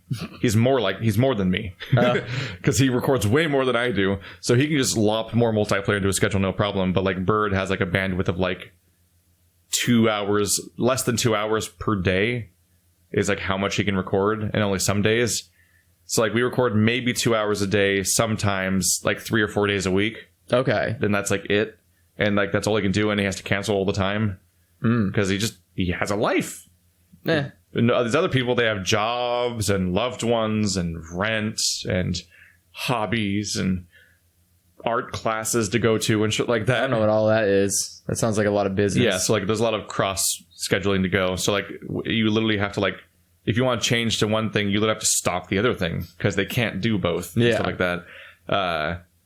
Whereas you have job, but you have self-employed job and make your own schedule to an extent and just are in this room a lot of the time. I literally just don't leave. And me and Wander, our job is the videoing. So we can just be like, when we have like an additional thing, like when me and Wander decide to do Far Cry 5, we were just like, we'll just start recording it like in the middle of the day, and we'll be done with it before we even get to the part of the day where everyone else wants to do the other game. Which is nice. We just work around it. So like this is in supplement to the Stardew recordings, which that is such like a, to this day, like I'm playing Stardew and I'm just like, it's basically a podcast game. We're just talking. Yeah. It's like well, it is like, it's like Minecraft. I don't know if I can find this, but like Minecraft, I feel like in Minecraft, I can find something to do that's interesting to me more.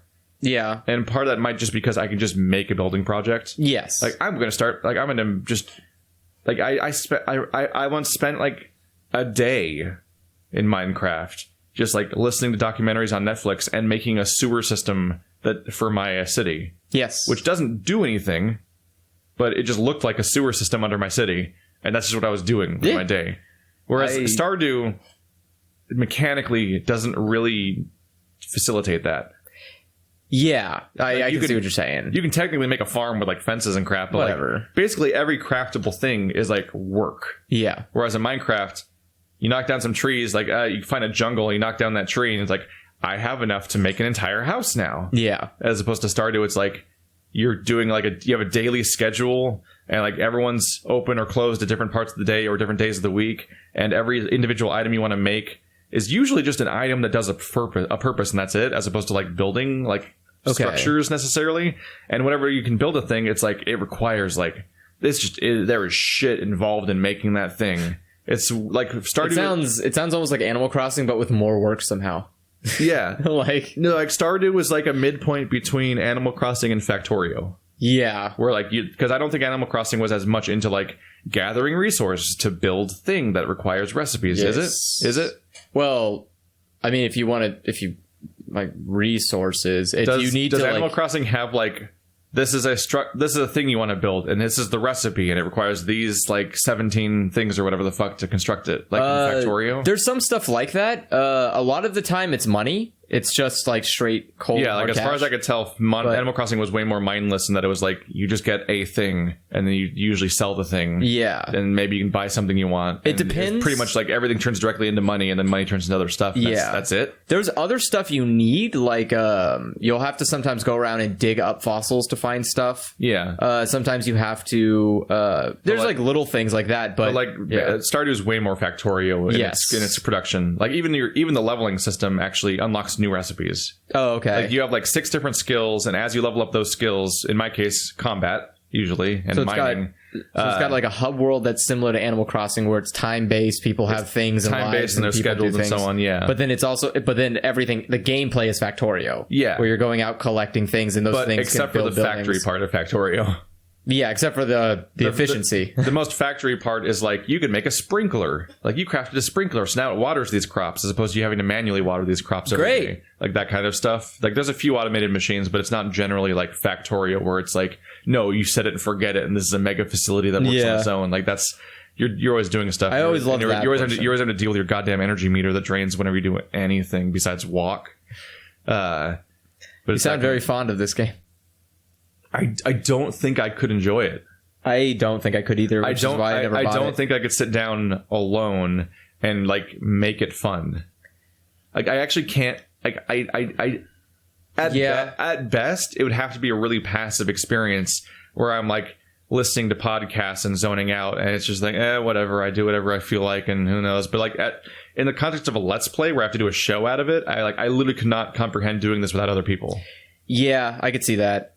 I've started feeling that way. And some people do complain about it too, where like I'll see like comments on like Wander's video, and like it'll be like another episode of just fishing. It's like that's what the game is, especially in multiplayer. Yeah, it's because you're all going and getting resources you need to work together to build a thing. But to an extent, yeah. Like, admittedly, the multiplayer is a little bit more monotonous. Yeah, because you specialize.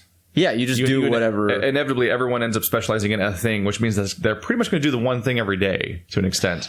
Which I've been doing what I think is probably the most exciting thing every day, which is I'm the mining one. Yeah. Which means you go down the mines, which you mine the crystals when you find them, but also they're full of monsters. So you fight monsters, and you have health and energy to manage. Which the health meter is literally invisible most of the game until you enter a mine, and then it just pops up like, by the way, there's a health meter, because it's not relevant to the rest of the game. Yeah, the crops aren't going to kill you. So like I'm playing the version of the game that has a health meter and damage and like stats, use consumables to heal and stuff like that. Like all that's happening.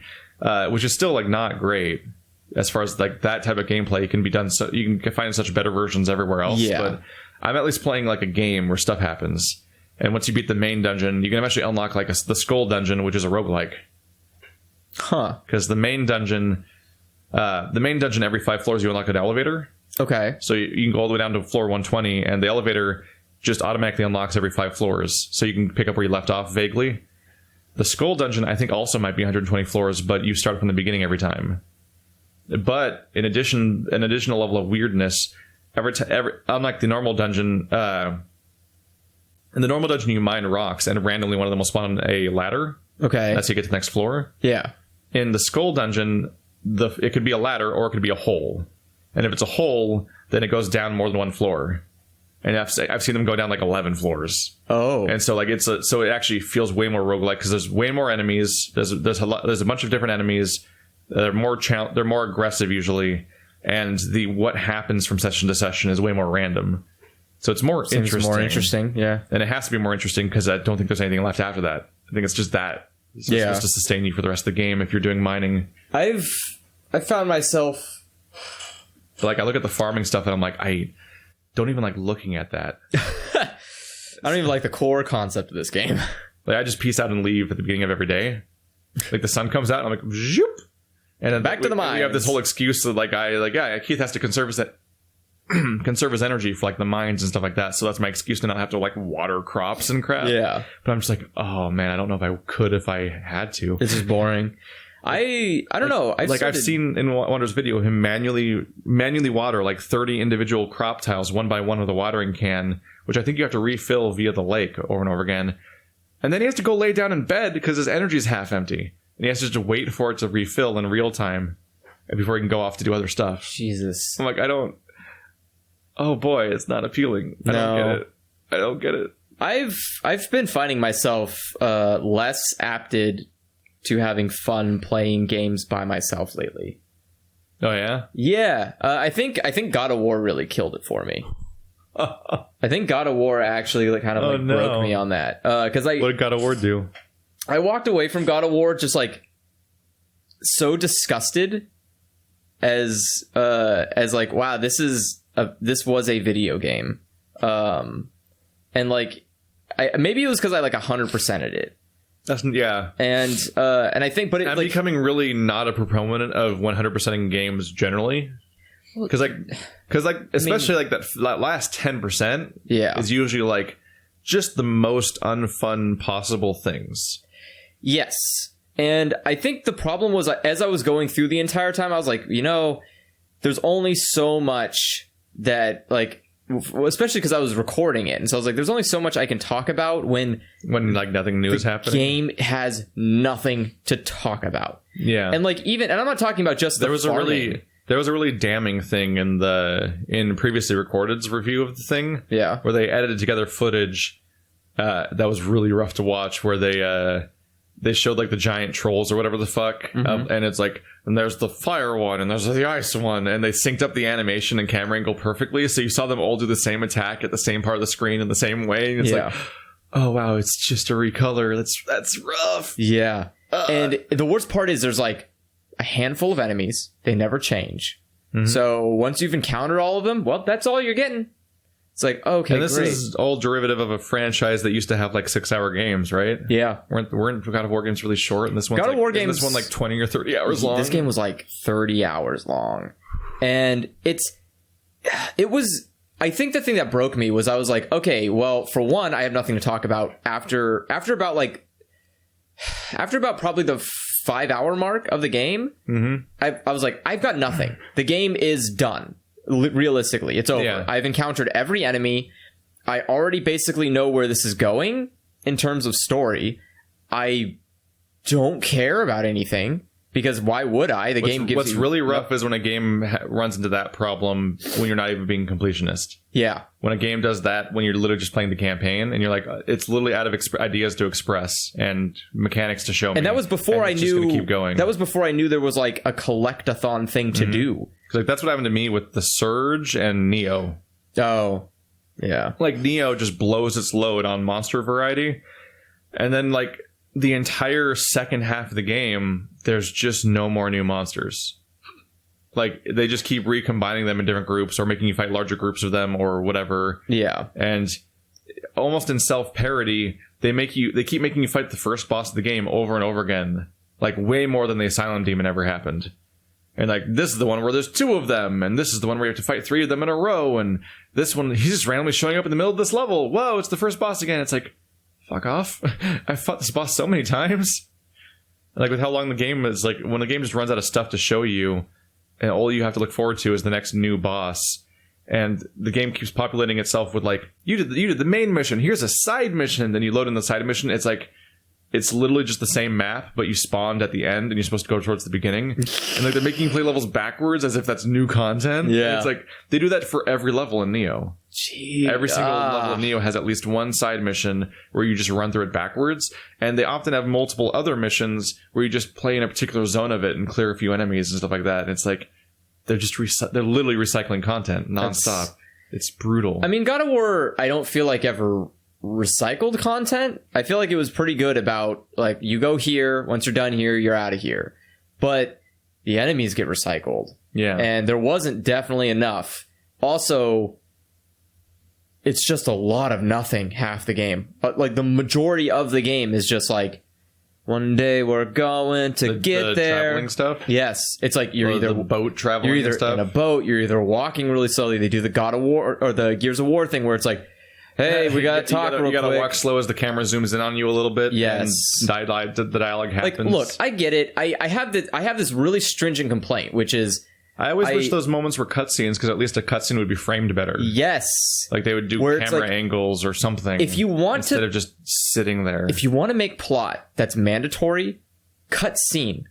Do not do this thing where you take away my agency and you go like, well, keep walking, you fucking slave. And it's like, no, because I want brutal when you hit the moment where you're like, I got to jump over this tiny wall to move forward. And you're just like, jump over it because he's talking right now and he's incapable of multitasking. Yeah, and you're just walking into a ledge. Yeah. And you're like, oh, yeah, this feels natural. I'm just talking and walking almost off the ledge because I can't jump from it.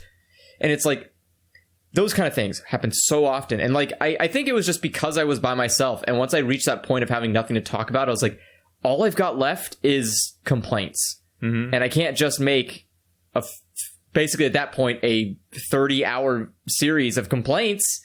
And it's like, so I just had to kind of not be alive. I basically got myself to a point of like almost cathartic state of like intoxication and just played through it. Yeah. Because there's nothing else that could convince me to do it. And like I would get up and there's like a point in which I was like, okay, I just need to kill this one last like boss and then I can just kill the final boss and be done with this. I had to farm for hours to get the material to make the suit required to go and kill the boss, because you're in a zone where there's a time limit. And you can only increase the time limit by wearing certain gear, and you can only get that gear by farming for material by going through the area that has a time limit, which means you can only go through it a certain amount of time before you have to run back without losing all the material. And it's like... Sounds like you had a good day. I literally spent... Sounds like you had a good day. And here's the thing. That sounds like the kind of task where if it pisses you off enough, it will just sour the rest of the game retroactively. Oh, yeah. Where you're just like, this is the note it ended on was me being miserable. I mean, and I'll give it the benefit of the doubt. That was probably the real point that soured me, because the real point that soured me was the moment I started and the boy was there. And I was like, well, this game already sucks and I hate it. We all knew that more or less going in. It was that you were going to be like, I can't deal with this game because they took one of my favorite franchises and were like, what if it had child? It's literally, like, that's literally the worst thing you can do to a franchise Andrew likes is add a child to it. It's almost like spite. Like, you add a child to a game franchise out of spite. Made it a slow, third-person, methodical, first-party Sony game, which they all are now. Yeah, they all are. I'm done. I had that same reaction where I first saw God of War, and I'm not even saying God of War, like, from my perspective, I'm like, this could be a great game. I don't, like, it's fine. Whatever. I'm not shitting on the game specifically, but my first reaction to God of War was like how it, like, wow, that looks like every Sony game. Like, there's all these Uncharted, there's all these PS4, Last of Us. Like, it doesn't necessarily look like Uncharted, but like it looked like it looks like Horizon, for example. I'm saying every goddamn first party. I know that they as a company are obsessed with making these cinematic third-person games that are all following in the trail of basically Uncharted as a whole. Stop making that. Like, to the point where like Horizon and God of War are following in that vein, and in particular, Horizon bothers me because it feels like a game and setting and like mechanics system that would run better if it wasn't trying to have a third-person camera. Yeah, God of War feels like that too. All the shooting would feel better in first person, but so much of the action stuff and the boss fighting stuff would feel better probably at a more distant third person like RPG camera angle than like the cinematic, like you can only see like their hips and up weird angle. Like I can't see where their feet are, and you're gonna give me a dodge roll? Like there's a dodge roll in Horizon, and I'm gonna dodge charging robots that come at me, and I'm like, I can't see shit. And specifically, not only can I not see above her waist or below her waist, but like she's like off center. So like the camera's like not even centered on the character I'm manipulating, and you're so focusing on all these cinematic things, but I want a mechanically focused game. Yeah, and that's what I like about Dark Souls is like Dark Souls' cinematic moments are so subtle. There's just little moments where you get into a really beautiful large area or a super boss fight, and without even noticing it, you realize, oh, the camera got further away because it wanted me to see more of it. Yes. But like you won't even notice that at first. Because you still have full facility of your character. Everything's working the way it normally does. Yes. Which is a rule that the Surge breaks. There's a boss fight where the Surge has a fixed camera angle. And I'm like, that's never happened in the entire game, and it never happens again. Oh, good. There's just a fixed camera angle, and your character's moving independently of the camera. You're like, this fucks my whole brain on how the game works. Like, it's hard to articulate this until you've experienced it, but when you're playing a game like Dark Souls, your character is in a fixed spot on the screen. Yeah. So, functionally, you stop seeing your character. Yeah, your character is... That's the spot of the screen that is, if I get hit there, bad things happen. Yes. And you're moving around. And it's like when you get better at playing Rock Band, you stop looking at the line on the bottom, which is the spot where the notes go to. Yes. And you start looking at the middle ground and sort of seeing it as a periphery as a whole, as opposed to literally staring at the spot that the notes are going into. Yeah, because that will cause you to like panic and mess up. Yeah. And so like, and that consistency means you know that thing's there. You don't have to look at it directly anymore. It's not moving or anything. So you just look around. And so Surge, out of nowhere for one fight, being like, fuck it, your character moves around the screen. It's like, no, now I have to see my character. Suddenly this is a Hollow Knight, and one of the reasons I struggle with Hollow Knight so bad is because Hollow Knight, I have to physically observe a platformer character while I'm doing boss fights, and that's a whole different skill than all this Dark Souls stuff. So people compare it to Dark Souls and they act like you should be good at it because you're good at Dark Souls. No. I'm like, no, 2D side-scrolling platforming combat is a completely different skill. I did way better at Hollow Knight than of course you did. Yeah, I did way better at Hollow Knight than I did at Dark Souls. I was like, oh, this is... definitely not Dark Souls-like. Have you heard my gripe about Hollow Knight? It's I only have like one because the game's it's fine. I really like it's a high quality game like front to back really. Like even the part that broke me was like the boss fight I just couldn't beat. But that's not like the game sucks now. It's like I can't beat this boss. What boss? I can't do this. You've never seen him. Oh, it's Nightmare Grim. Which is one of it's the final DLC boss. That's just like fuck this. I want to see you fight it. I want to see you go through the DLCs and see how it goes. Because fuck, I actually gave up and moved on. Really? Yeah, it's not really a thing I'm known for. But I literally was like, I couldn't even consistently get. I did it for like 2+ hours or more, I think, and I couldn't even consistently get past the first 25% of the. You got every gem. I had every charm. You have every charm. I have every charm, every health, every soul. Have you been combining them to make cool effects? A little bit, but part of the problem with Grim is that you have a mandatory charm to do the fight. And the charm doesn't help you in the fight, but it takes up like 5 of your charm slots. Do you not have the extra charm? What do you mean extra charm? The one that gives you an extra slot? What? Okay. Do you just mean getting all the notches? No, there's a combination that gives you... There's a combination I use for the final boss. That's like a super broken cheating combination. Imagine being the final boss... I haven't told you how to beat the final boss, did I? No. I just brought in a glowing womb. Mm-hmm. The one that just summons the bugs via your soul. Yeah. And so they're great, aren't they? All I did was just, because it's all platforming shit and I have to keep track of all that shit, I just focused on surviving. And the bugs just keep hitting it. And the bugs just kept hitting the boss for me. I'm like, all right, and then it went by shockingly fast. Yeah. I was like, how did I win that fast? My combination was, because when you go to the final boss, in order to get to the actual final boss, you have to have the what's it called? The thing equipped. You have to have the... Well, you mean the charm for the boss? Yeah, the charm for the boss. Did you get the good ending? Yes. The good ending? Yeah, the good ending. And when you get that version of it, I think it's called Avoid something, that charm doesn't take up any space. I thought it did. No. Because when What was it? So you wear the King Soul, which is the white one. Yeah. And you take it into the Abyss. And when you're wearing it, then it takes up 5 slots. Yes. When it turns into the Void thing, suddenly you look at your screen and it's like, you have to have this equipped or it can't ever be removed from you or whatever the fuck. But you look at your screen, there's 5 open slots. Yeah. You realize, it's permanently equipped, but all the slots that it used to take up are open, so it doesn't take up any slots. So it's just visibly there. It's a lower equipment. Yeah. So that thing doesn't take up any space. Okay.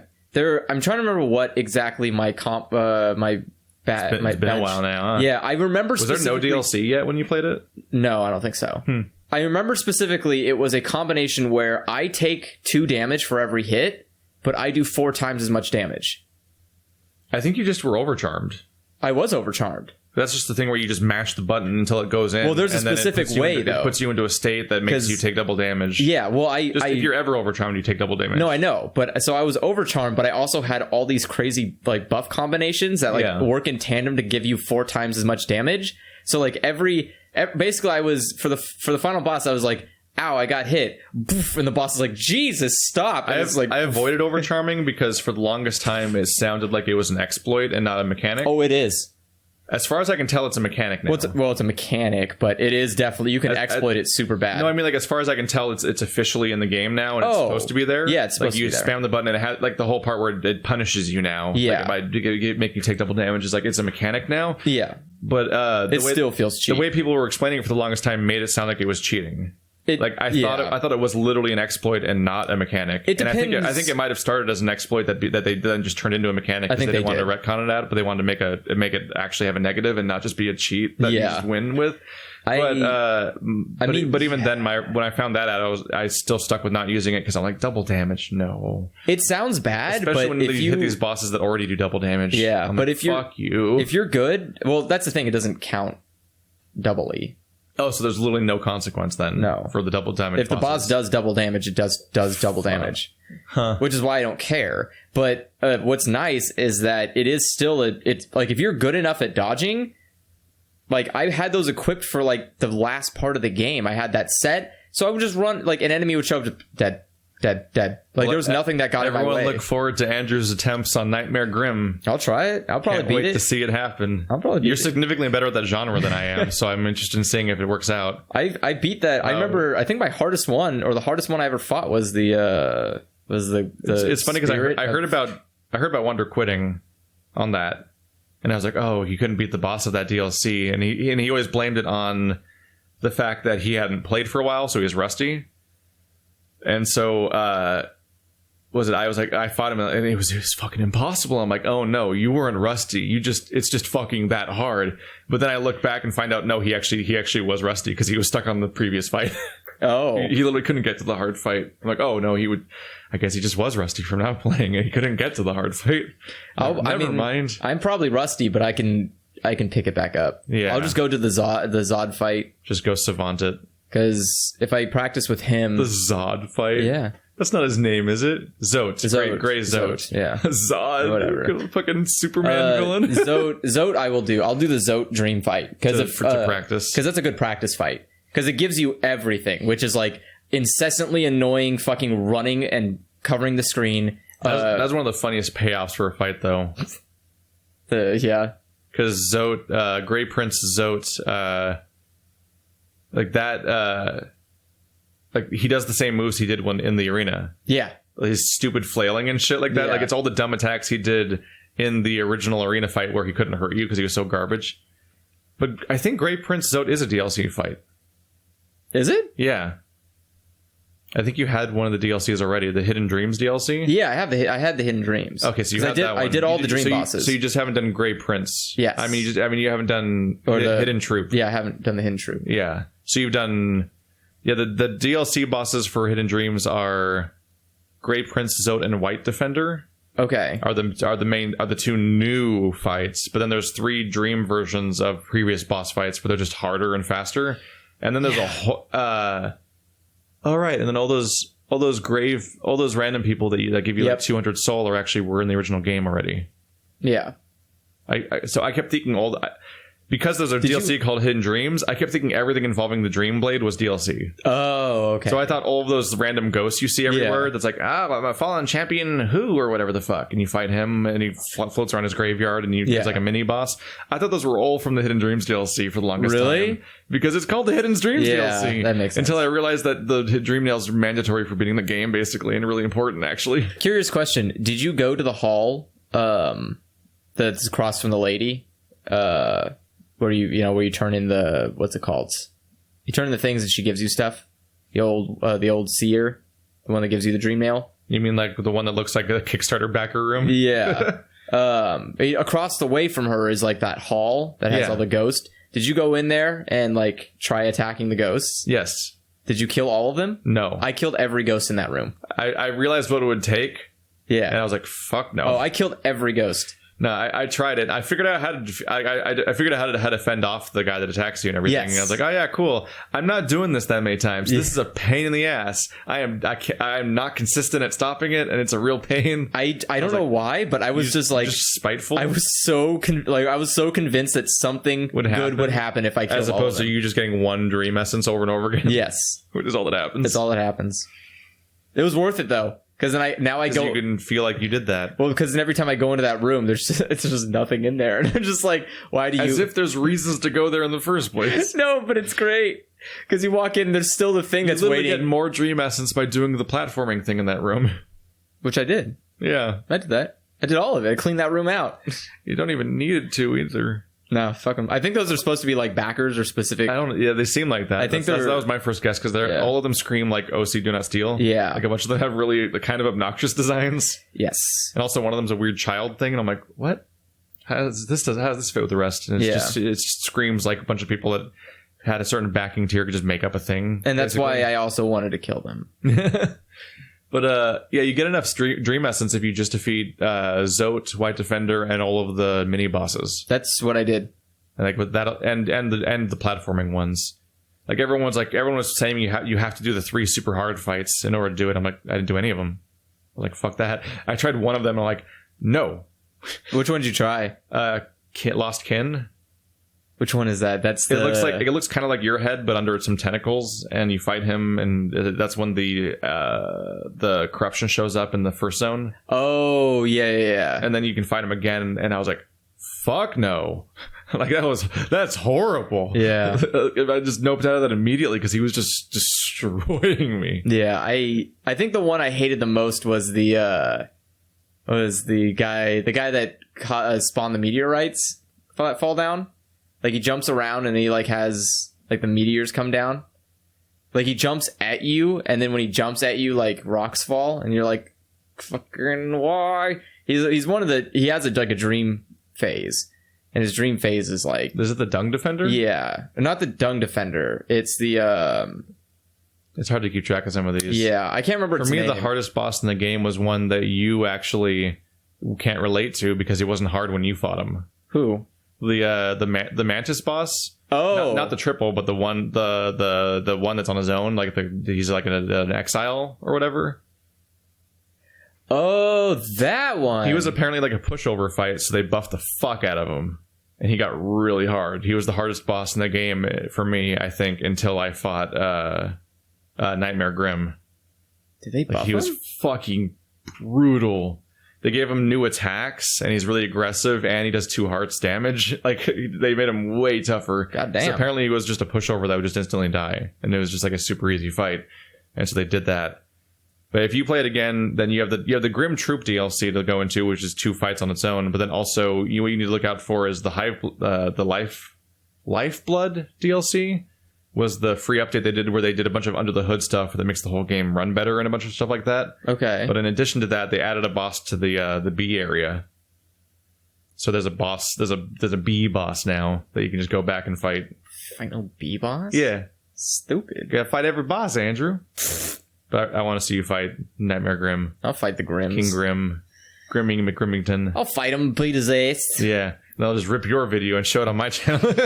Look, it's beaten. Shut up. Go away. We should do questions, I guess. Sure. I don't remember if we had any sort of And I don't remember if we have a topic we didn't follow up on from that discussion, but I've lost track of our train of thought at this point. Let's see. Where do we leave off on these questions? What? We did the Wes Anderson I think it's movie. What Bachelor is Andrew getting? Yes, what Bachelor is Andrew getting? And I don't think it was mentioned, but maybe I just didn't catch it. What got him into the field? Does he plan to do anything with it aside from spitefully showing off? I mean, a lot of that. I mean, always that. Always I never that. not do that. But no, the field or the bachelor's I'm getting is in information technology, which is a really, really fancy way of saying you're just a help desk. Yay! It's I would say it's the most pointless degree I've ever heard of. Some of these classes have to be like obnoxiously easy, huh? Is that why you're beating them so quickly? Yes. Because I've taken infotech twice. Yeah. I took just infotech as a class, both in high school and we talked about this. I took it in high school and college, and it's like it was like nothing. It wasn't nothing. even a real class. Most of these classes are not real classes. That's why you're beating it so fast. Yeah, well, like bullshit. Yeah, the things that are holding me up are the secondary side, because the major is in information technology, so that's the bachelor's in information technology. Do you have to do GE or something? Well, like the minor of that degree is business management. So I have to take classes on how to be a manager in a business, and it is awful. You just made this. You made some of this a little less impressive, actually, just now. It's fine. Unspoken, I thought you were getting this like rapid fire super degree in fucking like computer science. I mean, I don't. Holy shit. Well, okay, so the core. I thought you were doing programming as the whole class. The core classes are all information technology classes, which are pathetically sad and easy. But welcome to our 7th class on Microsoft Word. Yeah, well, not like that easy, but I wish it was. We're going to say what the tab button does. I wish it was that easy. No, it's more in the kin of like, here's how the internet works. Do you want to know what the entire OSI layer works? And like, just show that puppet video. The internet is really, really great. Basically, but but once I reach a halfway point, which I'm almost there, then what happens is it turns into now it's time to just get certifications.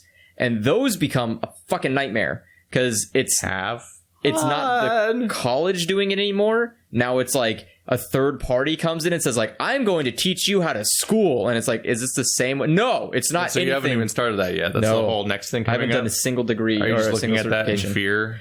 Kind of, yeah. There's like 5 certifications. So it's like I have to get like A+ certification, cloud certification, networking certification, Microsoft Server certification, and something else. So this company that keeps spitefully putting all these roadblocks in front of you is ultimately going to just lazily hand you off to other companies. Yes. But those companies won't be bad about it, which is the nice thing. Yeah, I know. It makes these people seem even lazier and snake oily. The general ed classes are like the worst classes I've ever taken. I'm in one right now that's like information systems, and it is mind-numbingly boring. It is like, I want to talk to you about how a business runs on its day-to-day events, and how as a manager. To take ethics and computer science. That's fine. I don't think I learned a thing. No.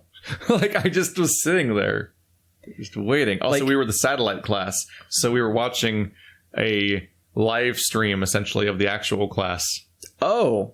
Yeah. That's nice. Talk about... We were in the secondary room of a class being taught in a different campus. It was like overflow. And so we were watching the real classroom in our classroom live. I would be rather upset about that. Yeah. It's probably not like the best learning environment. But it's also a really stupid subject. Yes, it is. Computer ethics is a stupid subject. Zero ethics. Do whatever you want as long as it works, and long as progress is being made. I don't care about the specifics. It's just like technology has to keep moving forward.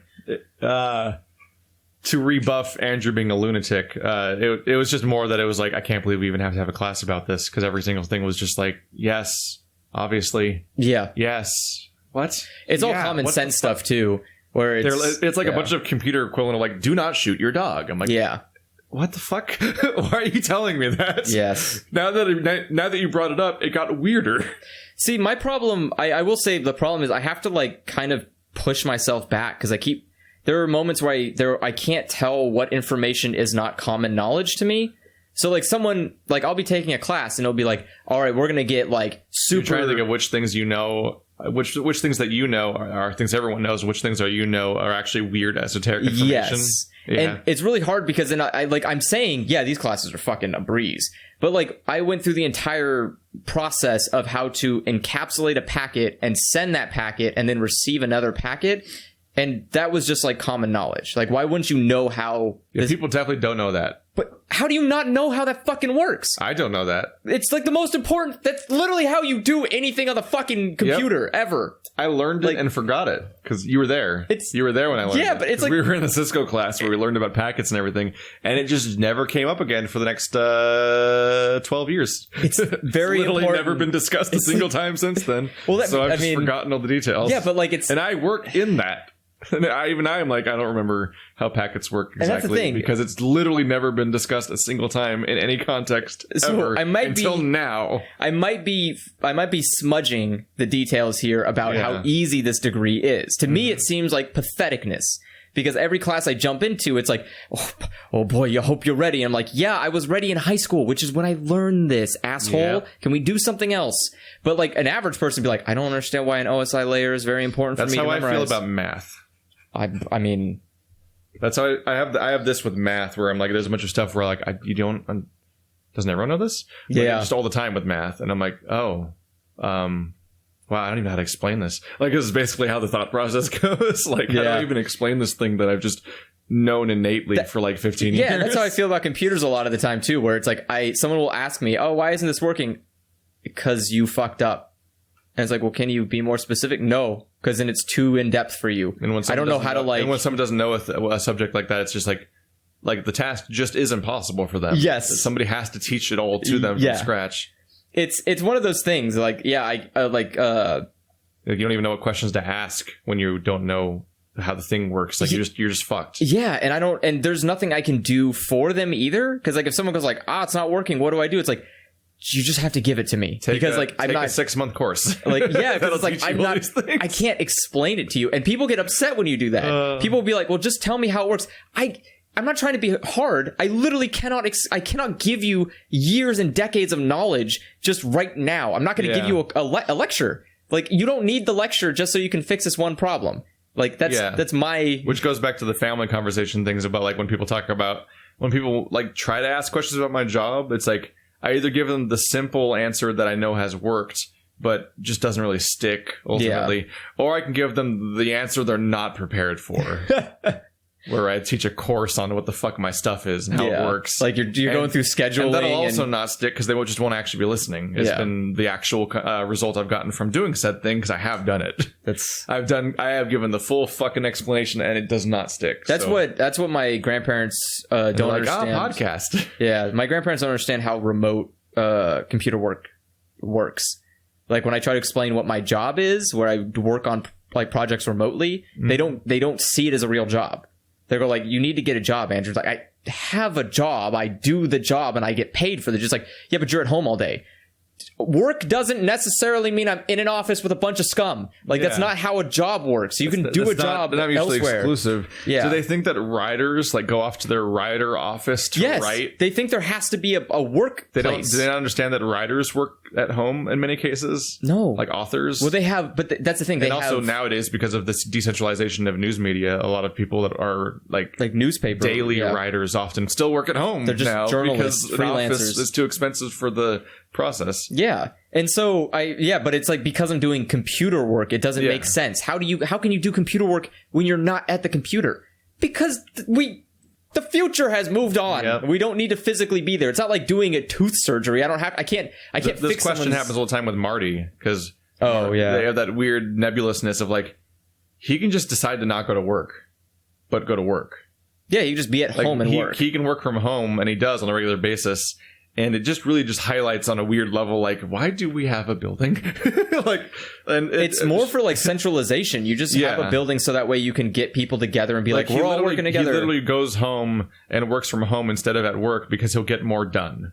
Yeah. He'll get more done if he doesn't go to the office. So whenever it's like crunch time or like something like any sort of emergency, like we got to get things done within an amount of time because I don't think they do crunch. I don't think they actually do crunch, where like they're like violating work hours and ruining people. Like they only do that in the video game industry, where people don't have rights, I guess. Yeah. But they have actual hours. But they have if he wants to get stuff done, he'll just not go to work because he'll get more done remotely than he will at work. Yeah. And that's how, I mean, that's by the way, one of the reasons I veered away from the video game industry, because that's where I wanted to go. One, computer science was kind of already killing my soul a little bit when I was doing it. But also, like, I just heard about, like, wow, yeah, everyone who works in the video game industry is kind of just miserable. Yeah. And they're abused by their employers, and then they get fired. Like, it's just a cycle of shit. It's just a cycle of getting hired by a place that ruins your life and doesn't let you see your family and mines you out until you have nothing left, and then they fire you at the end of the development cycle so you can go find a new job. It's like, fuck no. Yeah. No. It's a weird... I'll just enjoy video games from afar, or in my case, right up in them all the time. Yeah. That wasn't predicted. I will say how I got into the field is... not really. I mean, I watched a guy. I got into the field because when I got my first computer, my mom got me the computer as a gift for my birthday, my own personal one. And she had gotten it through a guy who did the IT, like he was doing IT at her company, and so he like did a thing on the side. And once I got the computer and I was doing, I was like, okay, great, I got a computer, and I asked. I was like, how much ultimately, did that whole thing cost? Like, how much was this gift entirely? And she's like, well, it cost about like $600-$700. And you're like, cha-ching. And I was like, wait, that guy made $600-$700 to do this? And she, I can do this. Yeah, and she was like, well, yeah, it's a lot of work, Angela. It's literally fucking Legos for nerds. Like, what do you mean? It's not hard. What kind of idiot can't build a computer? It's all you do is you look at numbers and you go like, that number matches that number, so I can do that. And then you put the piece where it fits in the slot and you're done. If the only people who can't build a computer are literally, genuinely infants. They're the only creatures. I'm just afraid. You know what? There's nothing to be afraid of, because if you break it, you buy a new part. It doesn't fucking matter. That's literally what I'm afraid of. You just go and return it. You say it broke. I value my money, and I'm like, fuck. Return it, get a new one. It broke. Fucked up. It's so like I'll do built computers, but I will literally be like, hey Marty, want to do a project for an hour? And I'll just hang out with Marty. And you watch him, and he's just like, yeah. It's nothing. He doesn't even look like he's paying attention. He's just like putting stuff together. And there's little decisions here and there that are automated because he just already knows everything. Where I'm sitting here and like there's moments where I'll sit there and I'll do research about something even, and I'll look back at it. I'm like, I'm still not entirely certain, and I really just don't want to fuck this thing up, because I don't, like, even if it turns on, I don't want to have a thing that like a month later, like, oh, this one thing wasn't set up right, and now the whole thing's fucked. Yeah. And like I need my job to work. So like I will deal with somebody that knows better than me, that rather than trying to like prove myself. Well, yeah, but to me, to hear that someone paid like that kind of money for someone to do the most bare bones job, I was like, oh, I could do that. And so I just focused on it, and then it was like, oh, by the way, it's like technology is this like stupidly large field. And I was like, well, then I'm going to hone down onto robotics, because robotics is how you end humanity. And I'm going to build those. I do remember you talking about robotics all the time. Yeah. And so I wanted to join the robotics club in high school. The only reason I went... You wanted to be one of those people that makes the robots that open doors for each other. Yeah, basically. The only reason... Well, it's like they're learning etiquette. Here's the thing. The world. Is the only reason I even went to the high school I went to was because of a false promise, where they said they had a class for Java programming. And I said, yes, I need to take a programming class so I can get into computers. And I got there and was like, you're the only one who signed up. Well, fuck me. Was the class still going on? No, you can take information technology. Okay, well, I hope that's a good class. And I learned very quickly what that meant, which was watching one person going... It means playing RuneScape. That's what it meant for me. I just played RuneScape for the entirety of that class. And then the moment that class was over, I'm like, this game's revolting. How could anyone enjoy this game? It was literally just because I was like trapped with it. Yeah, it was like the only thing I knew to find on a browser that I could just play in like 2004. Yeah, so I was like, yeah, RuneScape, and then immediately the class is over. I'm like, how could anyone play this game? I ended up because of that, I never took a programming class in high school, so I had to teach myself. But so I went to the robotics club, and I was like, I'm going to join the robotics club. And I was like, that'd be fun, blah, blah, blah. Those guys were a bunch of fucking losers. They like thought they thought they were fucking cool because they were like, we build robots and we know how to do stuff. I was like, I don't care. There's a bunch of people doing exactly what I want to do. Fuck them. Well, no, they were just really like uppity about it. As if they're like, oh, we're building. I was like, you're building battle bots, you fucking nerds. Like, they're not anything impressive. Like, they're like self-important. Yeah, I was like, Boston Dynamics exists, and you built whatever this is. Did it exist already? Yes. Boston Dynamics was a company that existed when I was in high school, but they weren't. I mean, I didn't really hear about it out until the context of people being like, "Oh, robots are taking over. They're scary." No, they're pushing it. They're bullying the robot. They're gonna remember this when the uprising happens. No, because Boston Dynamics built they built that really shitty dog one that like kind of climbed up a mountain, but it was kind of poopy, and it wasn't like they could kick it and it would self-correct, but it like couldn't walk in water. It would slip because it was like dumb. But they built that, and like these guys were like building battle bots from that show in the 90s, and there's like that's what that shit looked like, and they were like, was it called BattleBots? Yeah, I think it was. Maybe that one show. Was it actually called BattleBots? I don't know. I thought it had a different title. I was just guessing that you might have been literally saying the name of the thing. Maybe it might have just been that brute force of a name. It was like, what would call our show about the bots to battle each other? BattleBots? I think that's a little too on the nose. But and yeah, so they had this like dinky ass little, like, you know, the size of like a coffee table. And it's like, that's their little robot, and it's cute. It moves around left and right, and it kind of moves its arms a bit. And I was like, that's adorable, but I wouldn't be proud of that. Like, I wouldn't go and be proud of that. I would just say, like, that's a good step, and maybe I can make something better. But they were just like, look at this. You could join the robotics club and make this. It's like, I don't want to make that. That's pathetic. I want to make something better than that. So flamethrowers and tits. Yeah, so I was like, I'm not going to join the robotics club. And so I didn't. And was that the description of a... Is that what Yahtzee said about Painkiller, right? Yeah, I think so, yeah. Yeah. I didn't just randomly say that. That'd be a weird line to go to. Yeah, so I figured I'd do a field in computers because it was something for some reason, just am really good at by default. Mm-hmm. Like, it's just something I touch, and it's like, oh, I get it. Like, I could just like... I remember it now. So he's talking about painkillers. Like, there's a fucking shuriken gun. It's a gun that shoots shurikens. The only way it could be cooler if it was on fire and had tits. That was like the ending of the episode, I think so. I remember that line, though. He broke his rule, by the way. The premise of the show was supposed to be that he doesn't use any video game visuals at all. Yeah. So he's drawing shit or using analogous stuff. So, like, he'll use that one weird blank face guy a lot as a joke. Or if he did, like, an episode on Shadow of the Colossus, he might be like, it's a game about climbing, it's like silverback gorillas covered in discarded Campbells. And it'd be like a fucking silverback gorilla covered in, like, shredded up, like, Campbell's noodle but cans as armor and shit like that. In his Silent Hill 4 video, he just fucking showed the protagonist of Silent Hill 4 throughout the whole video. It's just, like, the picture of the protagonist. I'm like... That's kind of lame. I'm like... You went like 10 years having a rule. Like, did he forget? He probably just was lazy. I was just like, what happened?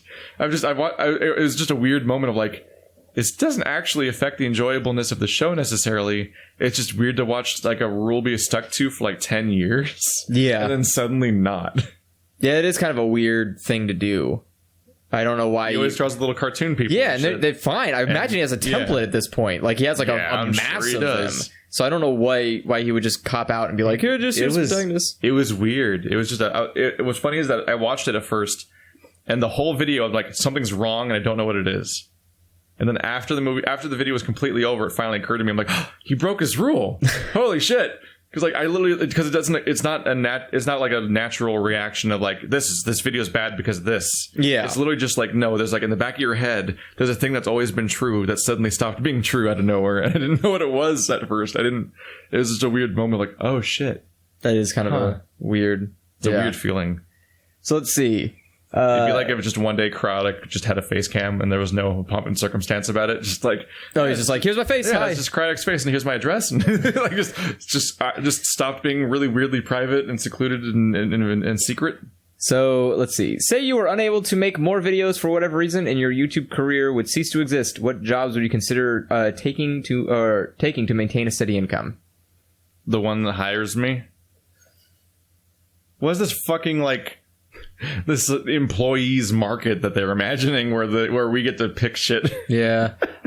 You applied like 500 places and then like you're like that one called me back. Yeah, I'll be lucky if I get a job. Like my housemate first of all, fucking Andrew's already working, so that's his job. That's my job. He literally doesn't make money off of videos. My career isn't YouTube. So it's for funsies. Not the best question for him. But really, like, you just fucking try to think of places you can bear working in and apply to all of them and hope one of them calls you back. Yeah. And that's how my employment's always worked.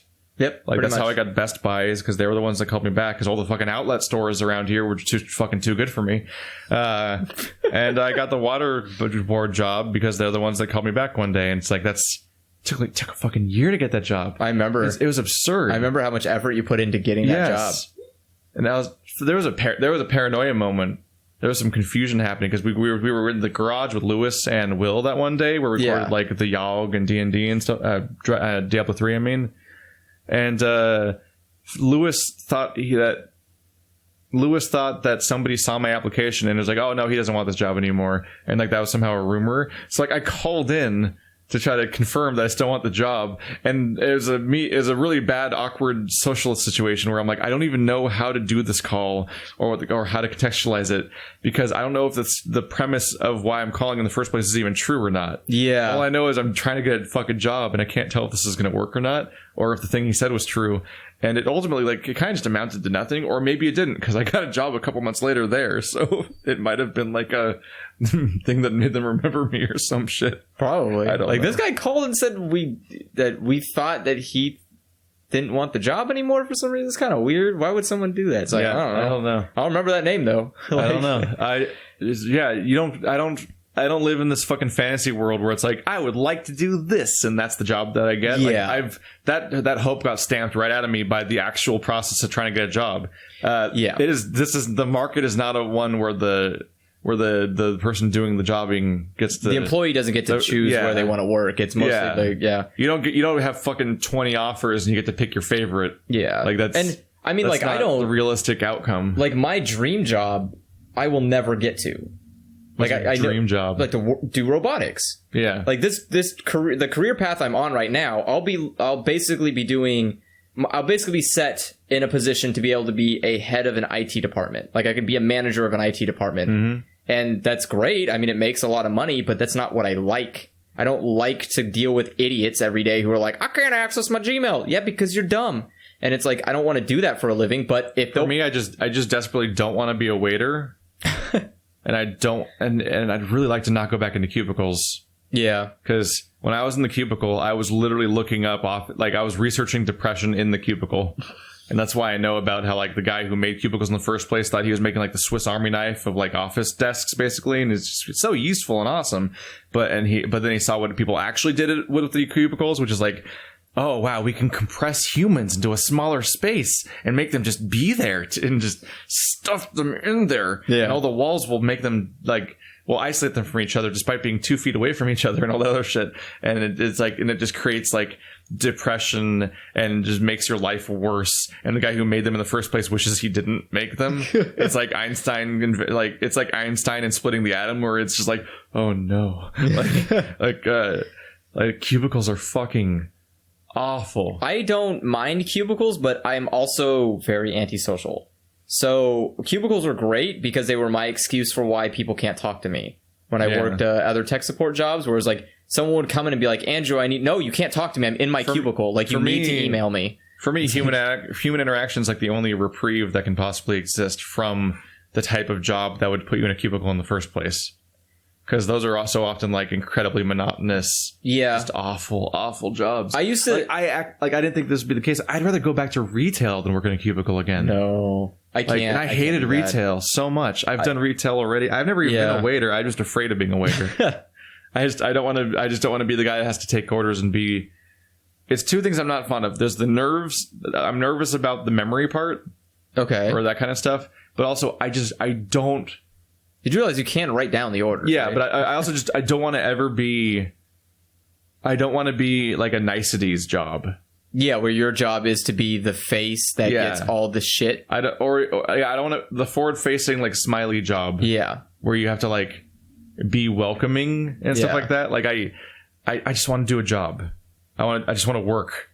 Yeah. I don't want to be I don't want to mix greeter with my list of job titles.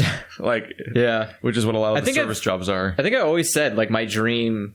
It's like when I applied for Best Buy. I applied to be in the back room. Yeah. I wanted to be in the stock house. Yeah. I just wanted to move boxes around and keep track of things and stock shelves. I didn't want to deal with customers. Yeah, I don't want to be on the floor. And they're like, how about only customers? I'm like, fuck. Well, they're the only people that called. Yeah.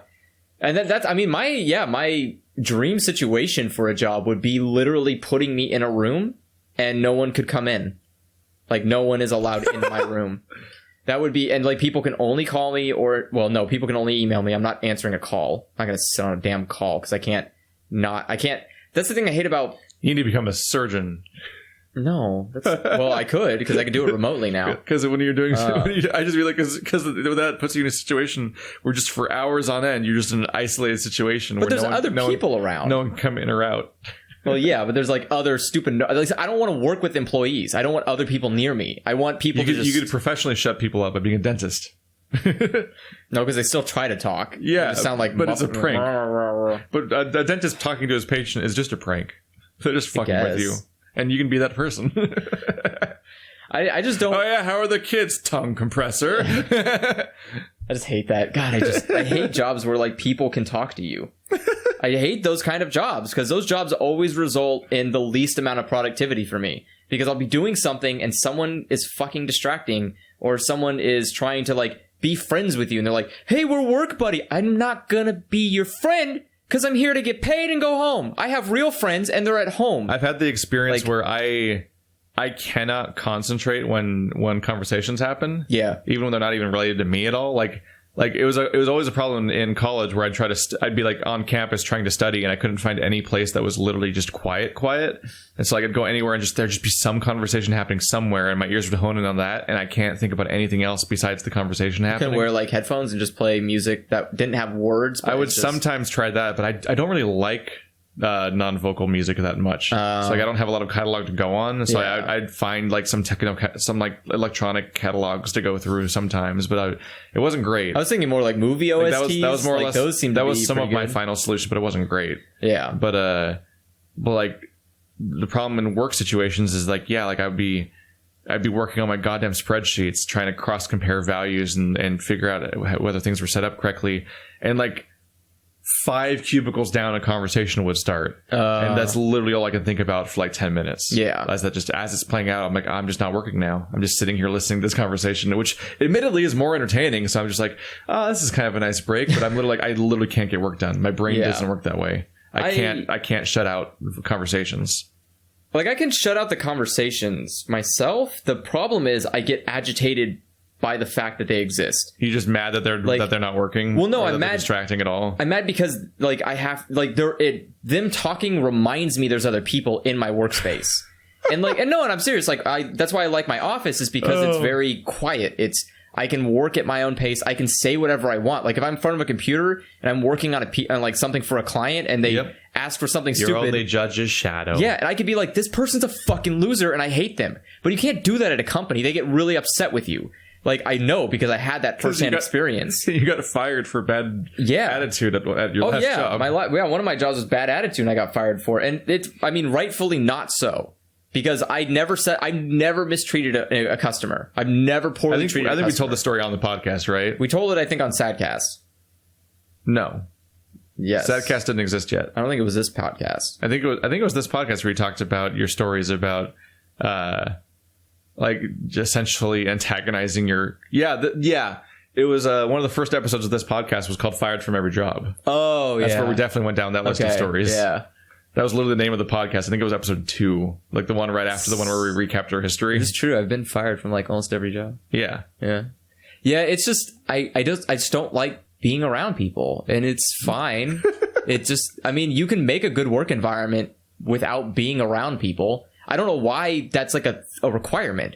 there's like a weird, especially in technology, there's this weird like insistence that like you need to be in the office. And it's like, for who? For you? Because you have to be here? Fuck you, dude. That's your fault. I think it's like, a sense, I shouldn't have to be here. It's a sense of some of like dealing with turnover and just like oversight of the people that are your employees. Like being able to physically and stuff. Being physically present in the same place makes it easier to manage them and actually check in on them, as opposed to like, sure hope that guy that we told to work on stuff is working right now.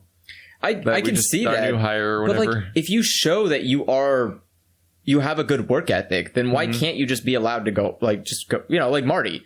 Like, I'm sure Marty's bosses never get upset because they're like, I mean, he has pretty good work ethic and we've seen it and we can trust that he can do the job at home, which he does, and he keeps our trust. So like, why don't you just let me do that? I'll keep your trust. I won't break it. And you know what I won't do? I won't piss off all the other employees in my department by insulting them, because that's the thing. Marty gets focused. We'll encounter each other in the kitchen, and he'll basically be responding like he'll be like cutting off the conversation immediately, and it was like oh he's at work.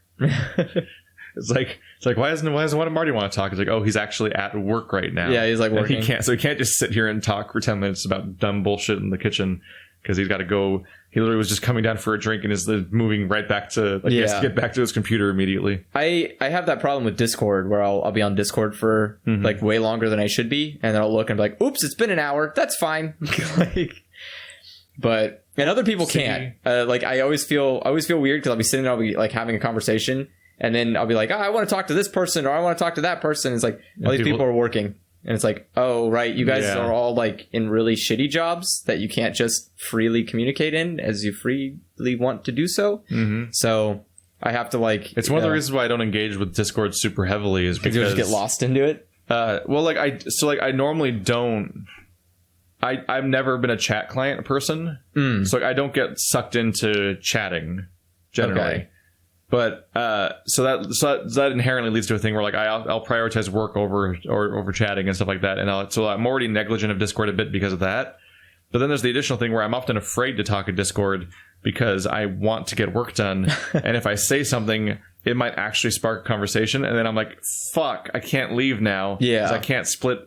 You can't split attention between recording videos and a conversation currently happening, but the conversation that has spawned is like, it just happened, and I can't be like, I almost want to press a button to undo the conversation because it's like, it's not like socially acceptable. Just be like, no, fuck this conversation. That's 3 words in. Yeah. Like, that's already starting now. It's like it's happened multiple times with you in particular, where I will just be like, I'm going to work now is what I'll say. I'm just like, this is a whole conversation. I was not ready to even start one, and I've made a mistake, and I literally am going. I need to work. Yeah, and it's a problem. I tend to multitask a lot because I don't know.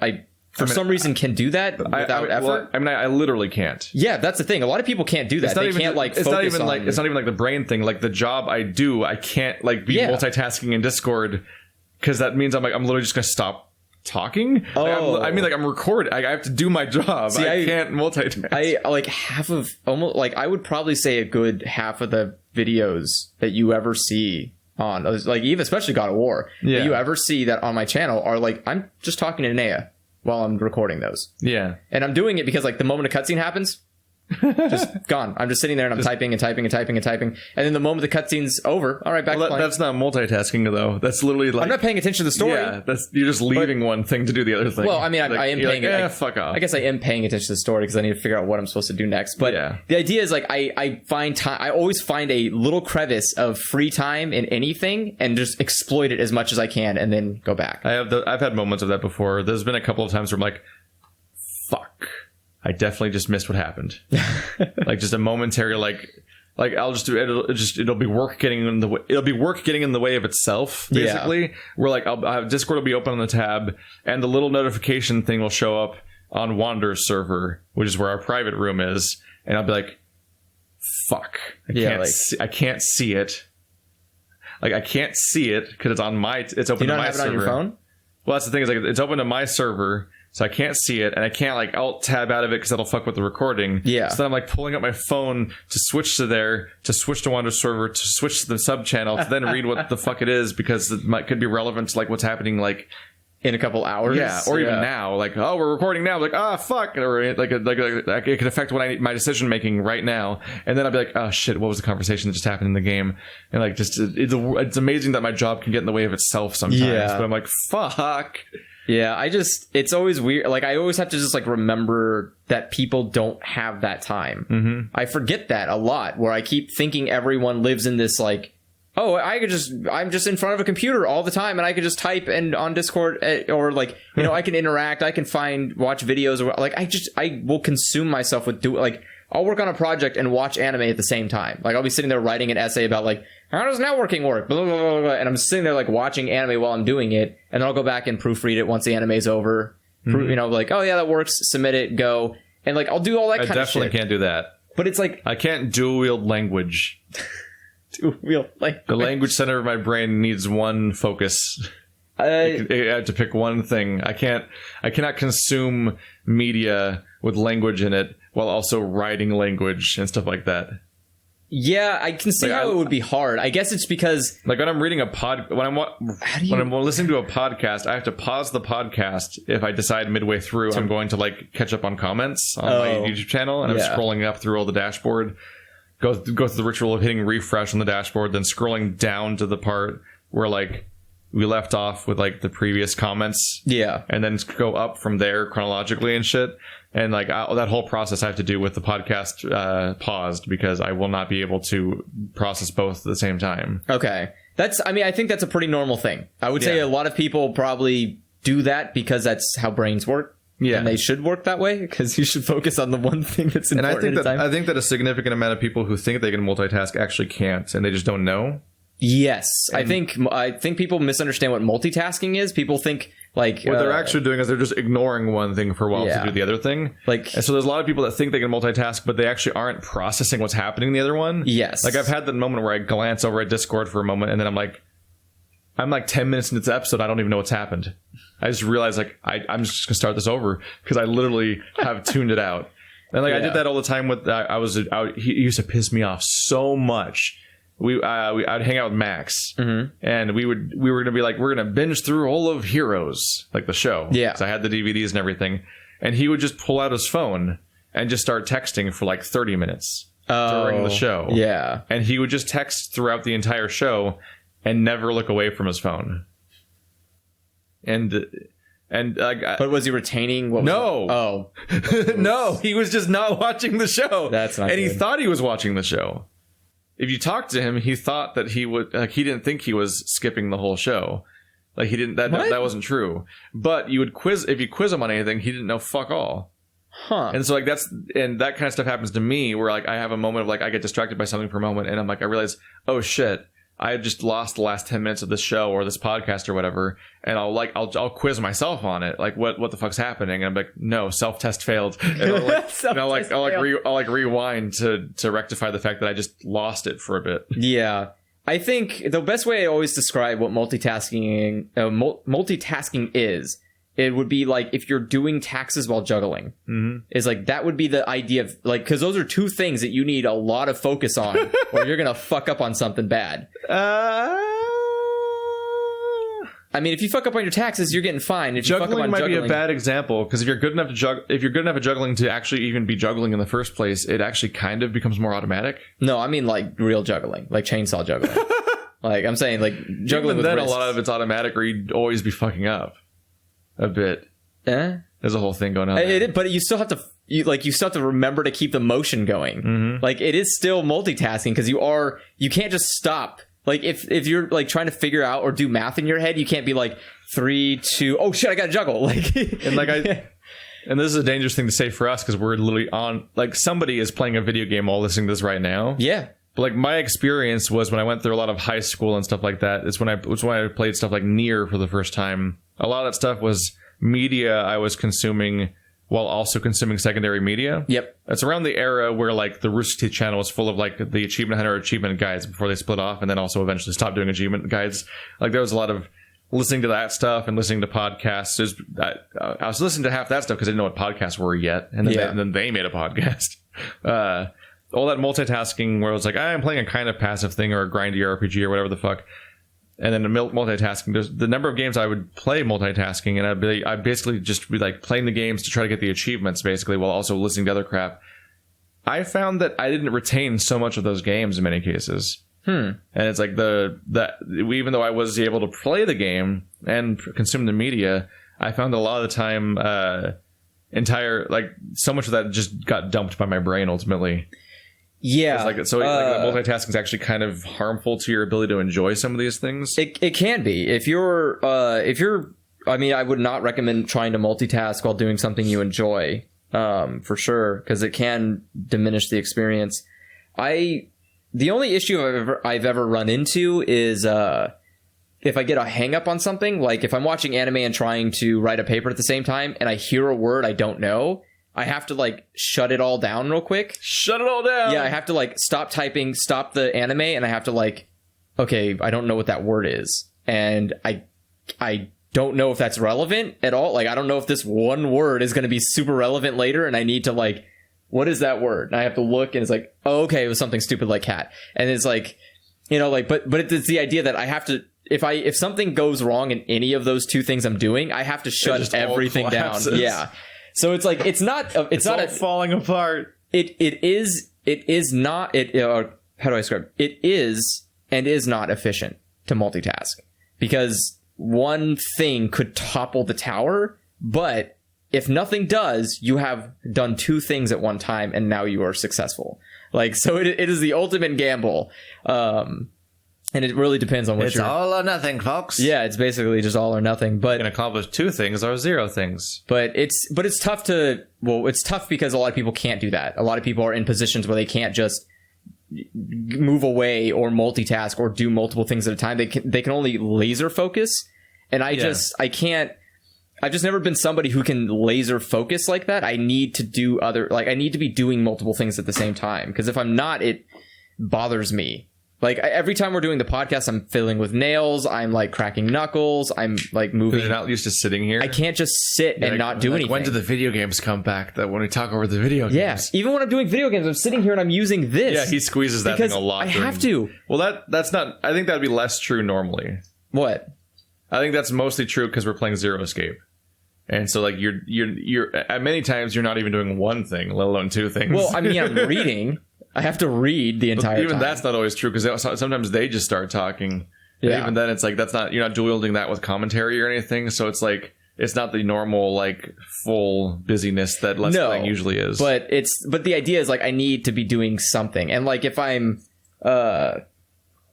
it's just like it's a weird, I don't know. It's like I would almost say it's a problem more than it's a benefit. Like I wish I could hyper focus on things, because I think I would be able to get a lot more things done a lot quicker if I could hyper focus. But I don't know. I get antsy and I start trailing off if I'm not pushing my brain. Your dog has basically just been spinning outside the door. He has been, yeah. Like he's just been spinning in circles outside the door. He's fine. And like really quietly. Let's try to do a quick fire round on some of these, because this goddamn. We're over 2 hours in? Yeah, we're over, and I want to get this stupid question. Last time I checked, we were like we're only an hour in. So let's see. Do you think the PO Box thing is a success? Meh. Like, meh. It is. We got a couple of packages at the end of last year, and then nothing. I've thought about this question, and like this question makes me really uncomfortable to answer. Why? Just because it's like it's dog noises. It's not like uncomfortable like some like a private thing. I mean, like uncomfortable isn't like it's a thing where if any negative take on PO Box is like an entitlement. You know what I mean? Like, yeah, because you're like, people don't like me enough. Yeah, it's like people aren't sending me enough free stuff. Yeah, but like there is like a certain thing of like you're paying a fee on regular intervals to keep a thing open. Yeah. To people, for the idea being that people wanted to send stuff to a PO box. That's why I say meh. Like I'm not saying meh in the terms of it's been a cool experience. I've never said I'm not saying meh in the terms of like items received. Yeah, everything we've gotten is great. Yeah, like I love all that the experience stuff. Is really cool. Yeah, like, it's awesome. It's been fun, but we don't get enough to justify the cost of the PO box. Yeah, so that's why I say it's a meh. Really questionable whether it's worth keeping open just because it's like. Like, it costs money. Yeah, it's not like a million channel subscriber limit where it's like, Smosh goes down and fills a car with the fucking like the gap between the one we just opened a few weeks ago, which already that box that was already a month ago, I think. It was almost a month ago, yeah. I think because of the video took like 2 weeks to come out because I don't remember why. I think the videos. Did it take a while to process? Or I was also asking you about some, like, we had to clarify some stuff. Yeah. So, like, I think the video itself came out. It was probably a month, yeah. I think the video came out 2 weeks after we recorded it, ultimately. And I think the video's been out for 2 weeks or more already. It's like, and we haven't received anything besides my friend sending me something. But, like, that's just a person I know. They could have sent it to my house. Yeah. But they just already had this address, so they just sent it to that. Because they don't know none of them know where I live. Because it's just not relevant ever. Yeah. So like we're already at a month into not getting anything in the PO box, and I think the gap between that and the previous packages video was like 3+ months, to the point where we were like forgetting it was existing and actually like it was expiring. Oh, yeah. Like the 6-month period was expiring, and we're like we only really receive stuff like the very beginning or something.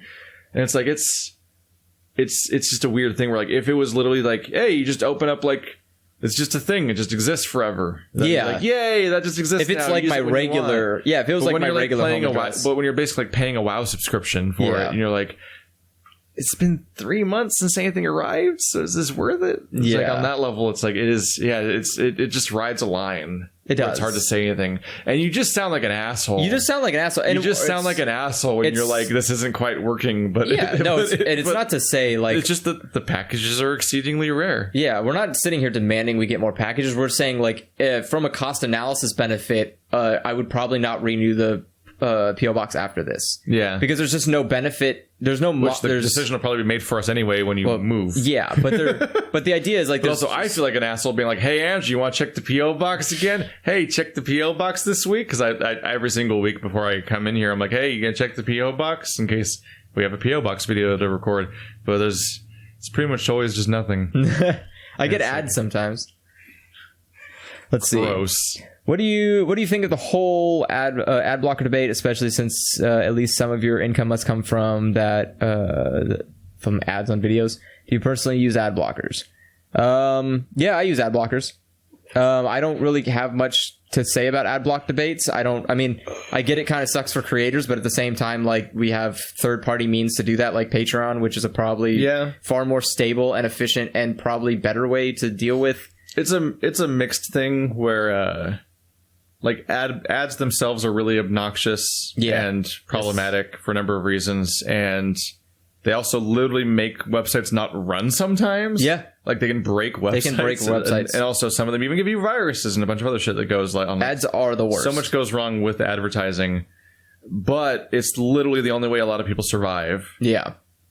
But it's also the most inefficient way to make money. Yes. Like people are not exaggerating when they talk about the idea of like watching 1,000 ads, like 1,000 eyes on ads on your videos gets you like $1. It does, yeah. It depends on your click per minute. But I view ads as a reality we're stuck with, because in practice people just don't usually like it's like piracy a little bit. With like the discussion that surrounds piracy, where people are like I steal everything I ever watch. I steal every show and I steal every game, and I just get all of them through piracy. But I'll totally give them the money if they earned it or whatever, which is like this weird retroactive thing that people use. We're like, first of all, just as a side discussion, I resent anybody who like supports piracy and engages in piracy, but then like tries to frame it as like a moral thing, and like they're so good for it, and not just fucking admitting they're stealing shit and that they're just okay with it. Oh yeah. Like you just steal shit sometimes, and you're just like, yeah, I stole it.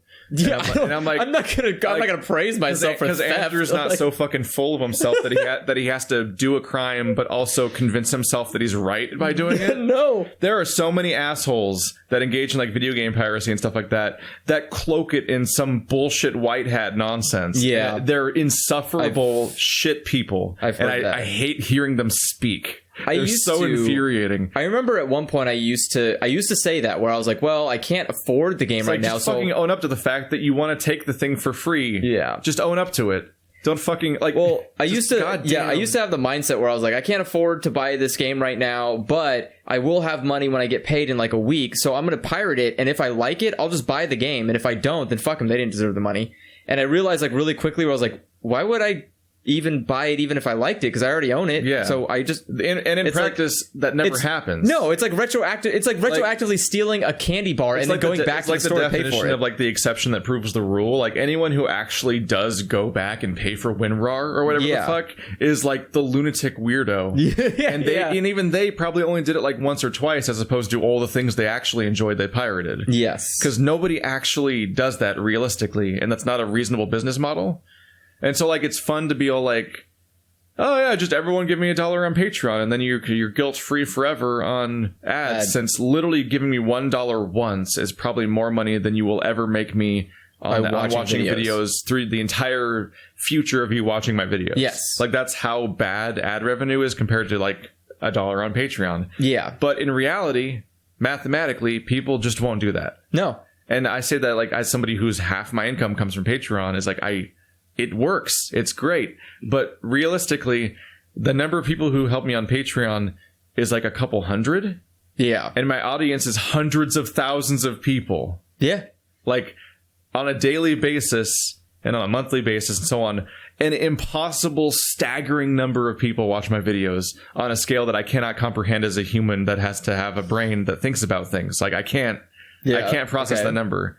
Like I try to compare it sometimes to be like, here's how many people went to my school, and here's how many people watch my videos. And I'm like, the fuck? Like I can't, like the number of times bigger that is than that is like, what the fuck? How is it even possible? And that's just enough to make the other half of my income. Like that's how inefficient the income is, but it's still mandatory. Like I can't just be like, oh yeah, we'll just be all Patreon. What a great idea. Fuck you ads. It's like, no, because people won't donate $1. That's why Wikipedia won't stop asking. Yeah, honestly, Wikipedia has been asking for that $1 for fucking 10 years. I will say, goddamn banner on top. I do donate. People don't give it. I donate that. I do donate money to Wikipedia. You donate to Wikipedia? Yeah, I do. But mathematically, no one does. Like everyone who does is the exception that proves the rule. Of how rare it is. But I'm hoping that there's enough exceptions that can make it work. Yeah, because it is a useful site. Like I would love it if everything was somehow crowdfunded and no one had to deal with ads. But that would be socialism, you scum. It's just not. No, that would be That's literally exchanging trades and money for goods. That's just what capitalism is. No. Because everyone is crowdfunded, so everyone's getting money. But no one fucking does that. No one can lose, Keith. You can't have a good market if no one ever lose. does that stuff. So ultimately, honestly, ads are pretty necessary. Honestly, a better option would just be to get YouTube Premium. Yeah, which like that way you support every person you watch instead of just one person's Patreon. And YouTube Red / YouTube Premium is what's called now. It's like that. Like at the moment, like people are worried about like, oh, is the money actually going to the specific person that I want it to and stuff like that? Yes, it is. And like that's been all over the place in the past with Red in particular. But like, regardless of that, like just the moment Red came out, I made more money. Period. Yeah. Like I think my YouTube income increased by 30% the moment they added YouTube Red, because it's just the simple fact that the people are giving money to the system, and even if I'm only getting a cut of that, or even if only creators are getting a cut and I'm getting a cut of that cut, and it's like it's cut that many times, it's still just astronomically huge compared to how much ads are worth. Yep. Which is nothing. So I would recommend either donate to Patreon or just become a YouTube Premium person if you want to use an ad blocker. Yep. Because if you do YouTube Premium, you don't have ads. And if you use ads... you mean ad blockers? If you use ad blocker, you can't really begrudge the fact that ads are now in the videos, because the ads are in the videos now, because that's a more monetizable way of doing ads in the video. Oh, you mean like the person in the video? The mid-video advertisement that you can't ad block that because it's literally part of the video. Yeah. Like, hi, I'm Destin with Smarter Every Day, and also here at the back, they're recommending this book this month is the book about a cardiology, whatever the fuck, like the Audible ads that are fucking everywhere and stuff like that. Like all those different ads you see everywhere during videos. It's because all of you use ad blocker. Yeah, so much of the audience uses ad blocker that now they do ads in the video, and also those videos are they can guarantee more that that ad's being watched and engaged with, and it's being presented by the person you like, so you're more likely to pay attention to it. So they also are worth more. Yes. So an ad worked on me eventually. After listening to the Rooster Teeth podcast for so long, I eventually did a Nature Box subscription. That's more effective than pretty much any ads have been on me. I don't think I've ever given into any ad on... I've been tempted by so many podcast ads. Really? I'm like, Casper mattress. So I've wanted, because I have a mattress, like a mattress, spring mattress and I have like a foam topper on that. Okay. So that was like a stopgap. I'm like, this is so much better. And so every time I get a Casper mattress ad, I'm like, I kind of like just want to get a foam mattress. Like I like the foam. I would recommend trying it out first. Well, for me, the problem is I don't want to order it until I move. Okay. It's just one of those things where I'm constantly thinking about, like, I always think I'm going to be moving soon. You live in this perpetual state of I may move. It's a problem. I've been living in a situation where I constantly think about the idea of I'm going to be moving soon because I think that I'll be in a secondary, like, I always think I'm going to go to like an apartment situation that's just a more permanent thing than my current one. Yeah. Because I think of my current situation as incredibly temporary, even though it's been years now. Yeah. So it's pretty stable. But it's like, it's also not forever. It's also not what I want. Yeah. It's not a forever. I want my own apartment and stuff like that, as opposed to the situation I'm in. But I can't afford it. So ad blockers, support me on Patreon, you fucking hypocrites. Got him. By the way, this can't wait for the comments. This will be the one. This will be the video that finally offends people. Be the one. No, it will. Because I've done this before. We mentioned this exact conversation in Warframe, and someone was fucking furious with me. About what? And I did the same thing where I brought up piracy, even though I didn't literally call it piracy. But people don't understand nuance, so they think that literally ad blocking is literally piracy when it's not literally that. It's just the same stupid conversations happen about it. Isn't piracy? Yeah, it's not. And I've never said it is, but it's the way people defend themselves in these situations. Often they use this exact same rhetoric and stuff in some ways. That's the same dumb shit people say about piracy that's also wrong. Yeah. And I'm just like, fuck it, just own up to it. I don't know just why. Just own up to it. Why can't you just admit you're being a shitty person? Yeah. I do it all the time. Just admit that you're removing all of the ads from the internet so that it runs better, and you willingly are reducing how much money everyone makes that you care about. Yes. Like, I don't have any quarrels about it. Just admit that you've decided that decision's the best for you. I don't don't fucking pretend. Yeah, I hate when people high horse making an exclusively... Yeah, there's some kind of when people make an exclusively shitty decision that helps them and hurts everyone else involved. Yeah. And they're like, but also I'm a good person. It's like, and it's not even that you're like summarily as a whole now a bad person. No. But just own up to the thing being bad. Yeah. Like, you can fucking admit that you do a shitty thing and move on. It's like, God, as a child, if you stole a candy bar from a store, that's a bad thing you did. It doesn't mean you're a terrible person for the rest of time. I find ways to watch Game of Thrones, and I don't have an HBO subscription. How dare you, you fucking scum. I find ways, because I'm not fucking paying for HBO. I can't. But that's the thing. It's like, shit. I don't feel like it's a degradation of my character. I don't know. When people are like, oh, you stole a movie? Yeah, I stole a fucking movie because it's right there for stealing. Like, it's like someone just put a movie on the internet and said you could take it for free. I took it. And like, I don't feel bad. I go to the theater and support the movie industry like a lunatic. Yeah, and that's my thing. I don't personally like going to a movie theater. My favorite part is the screaming children. Like, look, I'll be honest with you. Look, movie industry, if you want... Shh. No, shh. Right? If you sold me... Isn't that a great experience? If you sold me the movie... Hush a toddler that doesn't understand what's happening. Why are we in a dark, loud place?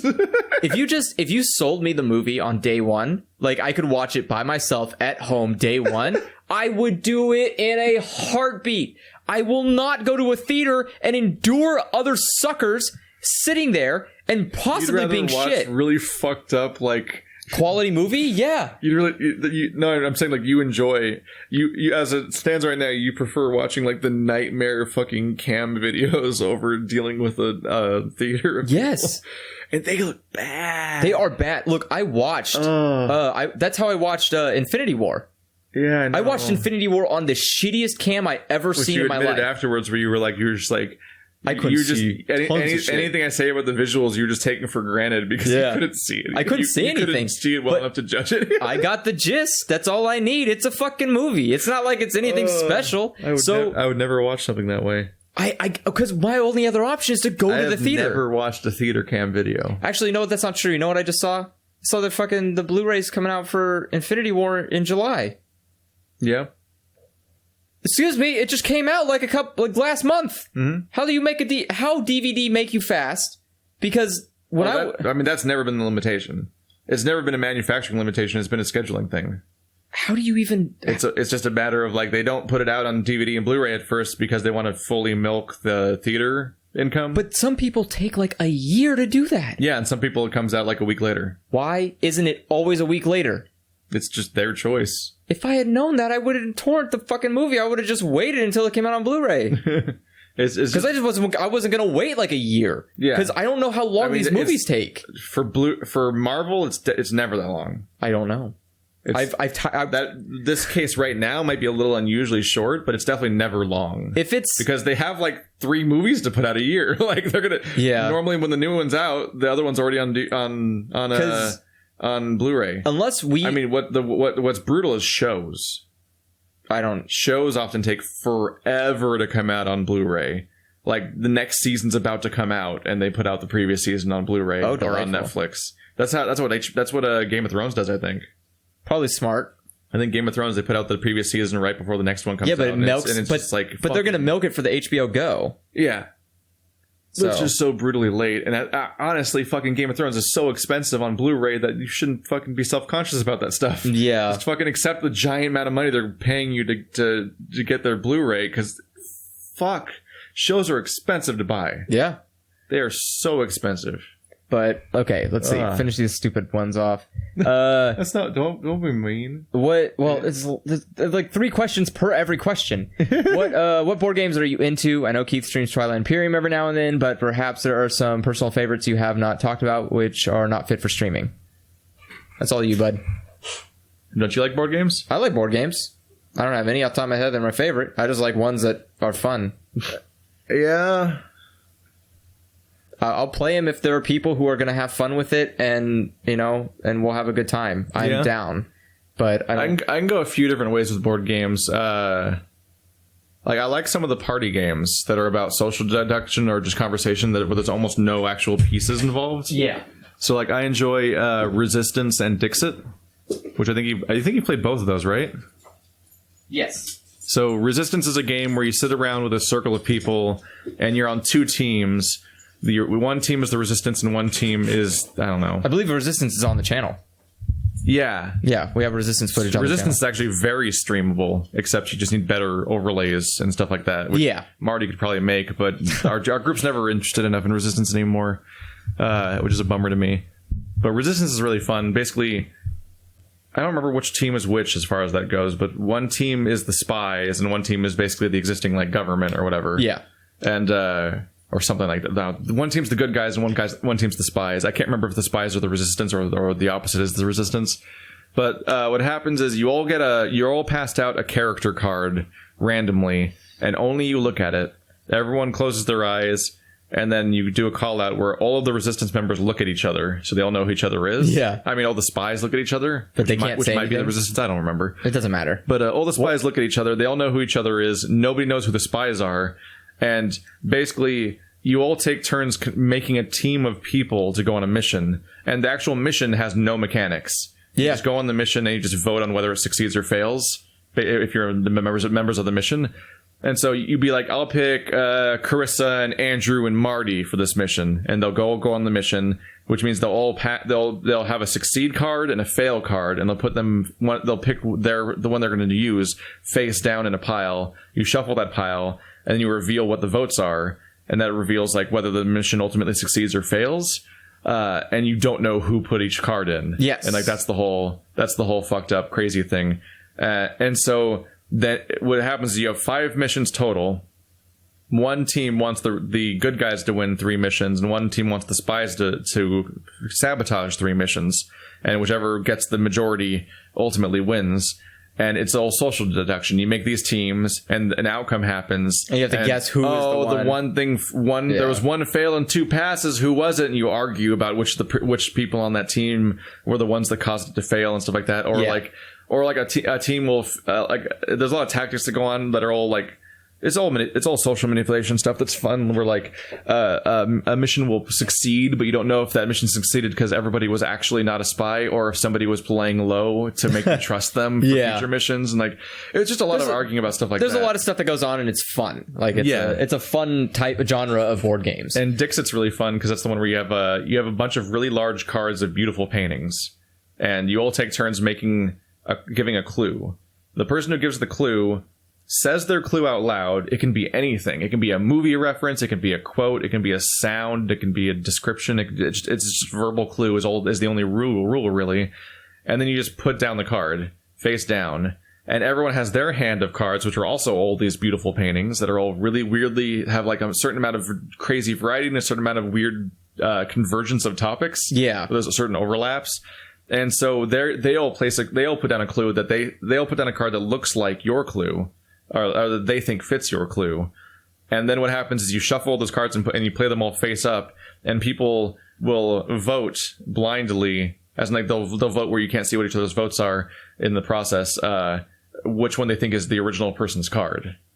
And it's a really fun idea. Yeah. Because you'll give the clue, and people I think I played that. People try to play cards that look like your clue, and sometimes they have a card that fits your clue better than your fucking your card did. And it's more like it's like fibbage. A little bit. It's like fibbage, where you write a thing and someone goes like, "It actually sounds like it could be the truth." Yeah, it's a lot like fibbage from Jackbox, which is the one where you.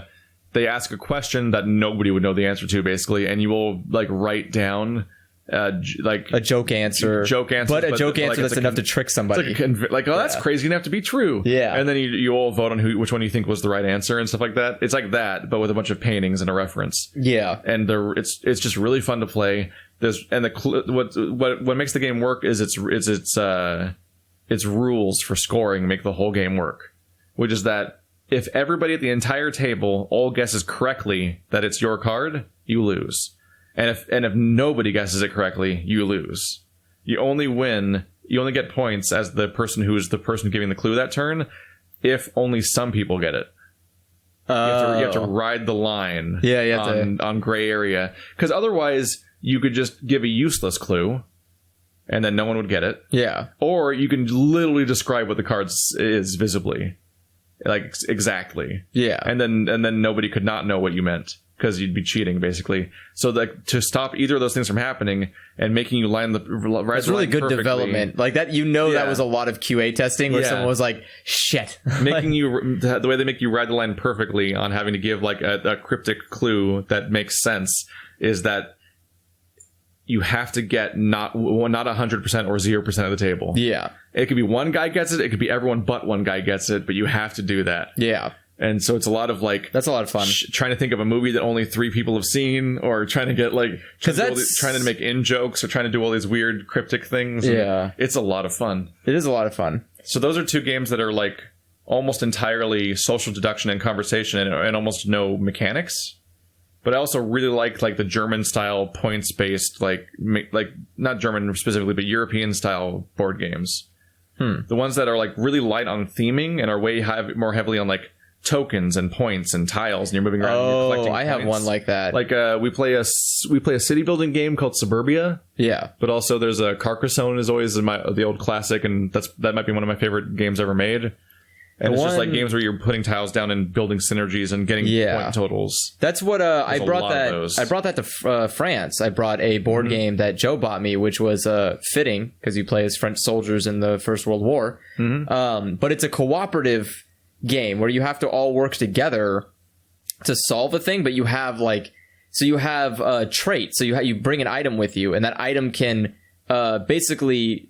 It's really hard to explain the entire because it's such a big game. Yeah. But the idea is like it's all of us working together. There's multiple objects in play, and you need to be like using things timely, talking to one another, being like, "Hey, I'm going to use this to fix that problem." So the next time a problem happens, it's up to you to take care of that problem. There's a lot that goes on. Is it like Elder Sign? Arkham Horror? It's called The Grizzled. Oh, The Grizzled. I never heard that one. Yeah. It's good. I liked it. The only problem I had was that like half the players were like not able to follow through with what was going on. They're like, I also like the idea of like fucking with each other co-op. Yeah. Co-op where you can't trust each other, or co-op where you're begrudgingly in co-op or something like that. Like I've never gotten to play it yet, but Battlestar Galactica is a game where you all are on a ship, like FTL, and shit's going bad on the ship, but also one of you is a Cylon. And so, like, one of you is a Cylon, and working against everybody is else's interest, but they're trying to do it in a way that doesn't make it obvious to the Cylon. Yeah. And what's fucked up is at the beginning of the game, there may or may not be a Cylon, and you don't know. What happens is that everyone gets a roll card, and there might be a Cylon at the beginning of the game, or there might not be a single one. But then halfway through the game, you repass out rolls, and the number of Cylons grows. So someone becomes a Cylon midway through the game. Yeah. But you literally, for the first half of the game, you don't even know if a single person is a Cylon or not. I'm like, that's great. You literally don't know if there is a bad guy. You start the game that's the with next possibly level of fuckity. Yeah. And then the other ones are, what is it? I played Bloodborne. Okay. Because I bought. Oh, did you play that? Play that board game? How was it? We bought Bloodborne, and that's interesting. That's a weird one. You, as a party of people, are going to go fight the enemy, and you're all trying to get maximum blood echoes, which means just the damage you do to the enemies it goes directly into your points, basically. Okay. But what happens is that it has the Dark Souls system or Bloodborne system where you have the blood that's currently on your character, which you can lose. Yeah. They let you bank your blood, though. But you have to go back to the Hunter's Dream, which is like Firelink Shrine, in order to do that, which means you leave the fight. Oh, so you have to eject yourself from the fight, and then that lets you buy something at the store as a new item to put in your deck. So you're building a deck every time you go to Hunter's Dream, and it also lets you bank all of your blood echoes, so they'll go into the permanent pool there, so they can't be taken away. Yeah. Because when you're out in the fights, you have an X number of hit points, and you have a hand of cards that has whatever your current stuff is. Like you might have a few different weapons, like a pistol and an axe, or like a healing item and stuff like that. Okay. And every time you play something, it goes into the discard. It goes into your graveyard or whatever, and so you're just burning through your hand of what you can do, and your health's ticking down. And there's not a lot of ways to fix that, but you want to be in combat because that's how you get the blood echoes, which is how you win the game. Yeah. But it's constantly risk reward to toss off.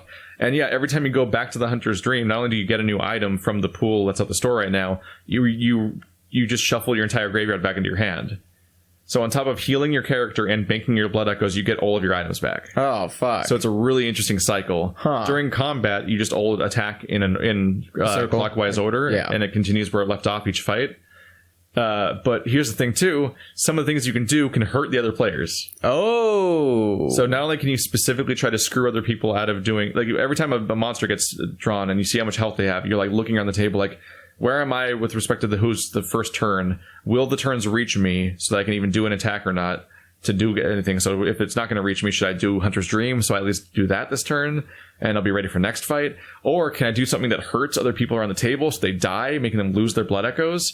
Because if you die, you come back to life, but you lose your entire pool of blood echoes. That's brutal. And that's some bullshit. I would be super mad if someone like backstab me. It's brutal. You lose your shit, and that's how you win the game. So it's a really big deal. And then meanwhile, like, was it or there's even like there's things that change the turn order. Oh, like there's stuff like there's the pistol. That's kind of cool. If you play the pistol, you attack first. Oh, so like so you get counted first before everyone else's gets played, and then but only if no one else plays the pistol. Oh, if two people play the pistol, it's just a normal weapon and nothing happens. It's like there's shit like that going on. There's just a bunch of weird mechanics, and it's an interesting mix between heavy mechanical theming and combat with social issues because you're dealing with each other in this like cooperative competitive game. Yeah, there's some really cool ideas like that, or like Betrayal at House on the Hill. You know about that one? No. It's a cool fucking one where you all walk into like an abandoned mansion, and it's a tile laying game where every time you're just in the lobby. Okay. And there's 3 doors out of the lobby, and if you walk into any of those directions, you place the tile then. So you don't know what's in that room until you get to it, and then the room generates. Oh. And you're building the dungeon outward basically while you're playing. Oh boy. And you're going through, and what happens is as once certain things happen, I think it's when somebody in the party reaches like loses a little sanity or something. I think is what happens. You then draw the scenario. Oh. So based on which character it was and what room they were in when it happened, when they lost their sanity or whatever the fuck, that becomes the randomizer that makes you go into the rule book to find out what the scenario is, and a different scenario plays out each time. And it's also a different room. So it's not a preset area. Yeah. And I don't mean like scenario as in like that room. I mean like that's how you find out the scenario for the entire game. Yeah, but I'm saying you're also now within a room. You can't like strategize like, okay, we know how to get through this room. And there's 2 rule books. Oof. One rule book is the one that the person that this happens to gets to read, and one rule book is the rule book everyone else gets to read. Because what essentially happens in many cases what happens is that person becomes the villain. Oh, okay. And so like say to give I don't know if this is an example that's even in there or not, but like as an example, let's say he just becomes a werewolf. Like now he has mechanics he has to figure out, and he has a specific win goal and everything like that, and they have their own mechanics to deal with, and now that's what the game's about. That's kind of cool. I like every game does that. So it suddenly is like, surprise, you're villain. Yeah. And you're like, oh no. Like when we played it, I pissed everybody off because we had a plague that was like a mind control plague, and it was like playing zombie in Halo where you switch teams when it happens to you. And so I was the last. Every time you came in contact with somebody that may or may not have the plague, you would like pass out a thing, and it would face down had a random chance of becoming infected. And if you become infected, you don't want anyone else to know, so it's a secret still, because now you've changed teams. But I managed to essentially create an airlock. I was like, just put it in that room. Just leave the thing that I need in that room and that I can cure myself. Just leave it there, and I'll come get it after you leave. Because I had a drop-down hole that would lead to a place in the basement. So if they left it in the basement and walked away, I could go to the syringe and cure myself. But in the way into me, on the way that I came from, there was multiple traps and a thing I put down that makes people fall asleep when they walk into that room. And so it delays them for like 2 turns. Yeah. And I was like, I created an airlock. So just leave the thing there. I'll come get it. And they were so mad because they weren't cooperating, because of course they were like, one of them was actually the bad guy and stuff like that, and they were fighting me on it.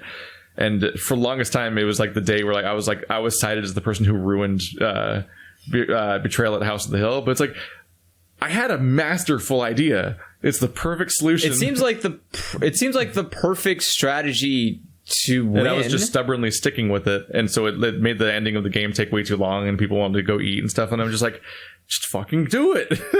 Yeah. Why do I have to be the one that has to give up out of this group? Yeah, it's like, obviously the only reason you're not giving it to me is because you're a bad person. Like, yeah, but really there's a lot of board games are really cool, and that's why a lot of them are known and popular in the first place. And it's really, I don't necessarily have favorite genres. There's just a lot of them that you don't know until you try them that they suck. Like Initial D or whatever it's called. Formula D, I mean. Yeah. Formula D is fucking boring. You just roll dice to move forward on a track. So Monopoly. And then the risk reward is that you go up and down in gear shift. Yeah. Which changes the size of your dice, but the faster and shifting up makes your dice bigger. But if you hit the turns while rolling too high of a dice, then you will spin out and you get punished. So that's the risk reward basically. Wow. And it's like it's just that's like the whole game. That's basically all the mechanics. That is. We should probably go. Yeah. Yeah, we're so over time. Yeah, we're so over time. Fuck. It's almost 3 hours again. We tried, but yeah. So no, it's good. Questions. We don't want to run out of backlog. No, but this is just... Send your questions. There hasn't been a single one since last podcast, there actually. Has been 3. Has there? Yes. Fuck, I forgot. But still send your questions. Because we still got a lot to get through, but we'll get SitAndDiscussPodcast@gmail.com. It's in the description. If you can't spell that for some reason. See you guys next time. Goodbye. Bye. Board games are fun. Not you, Shadow. No one's talking to you. No one's ever talking to you.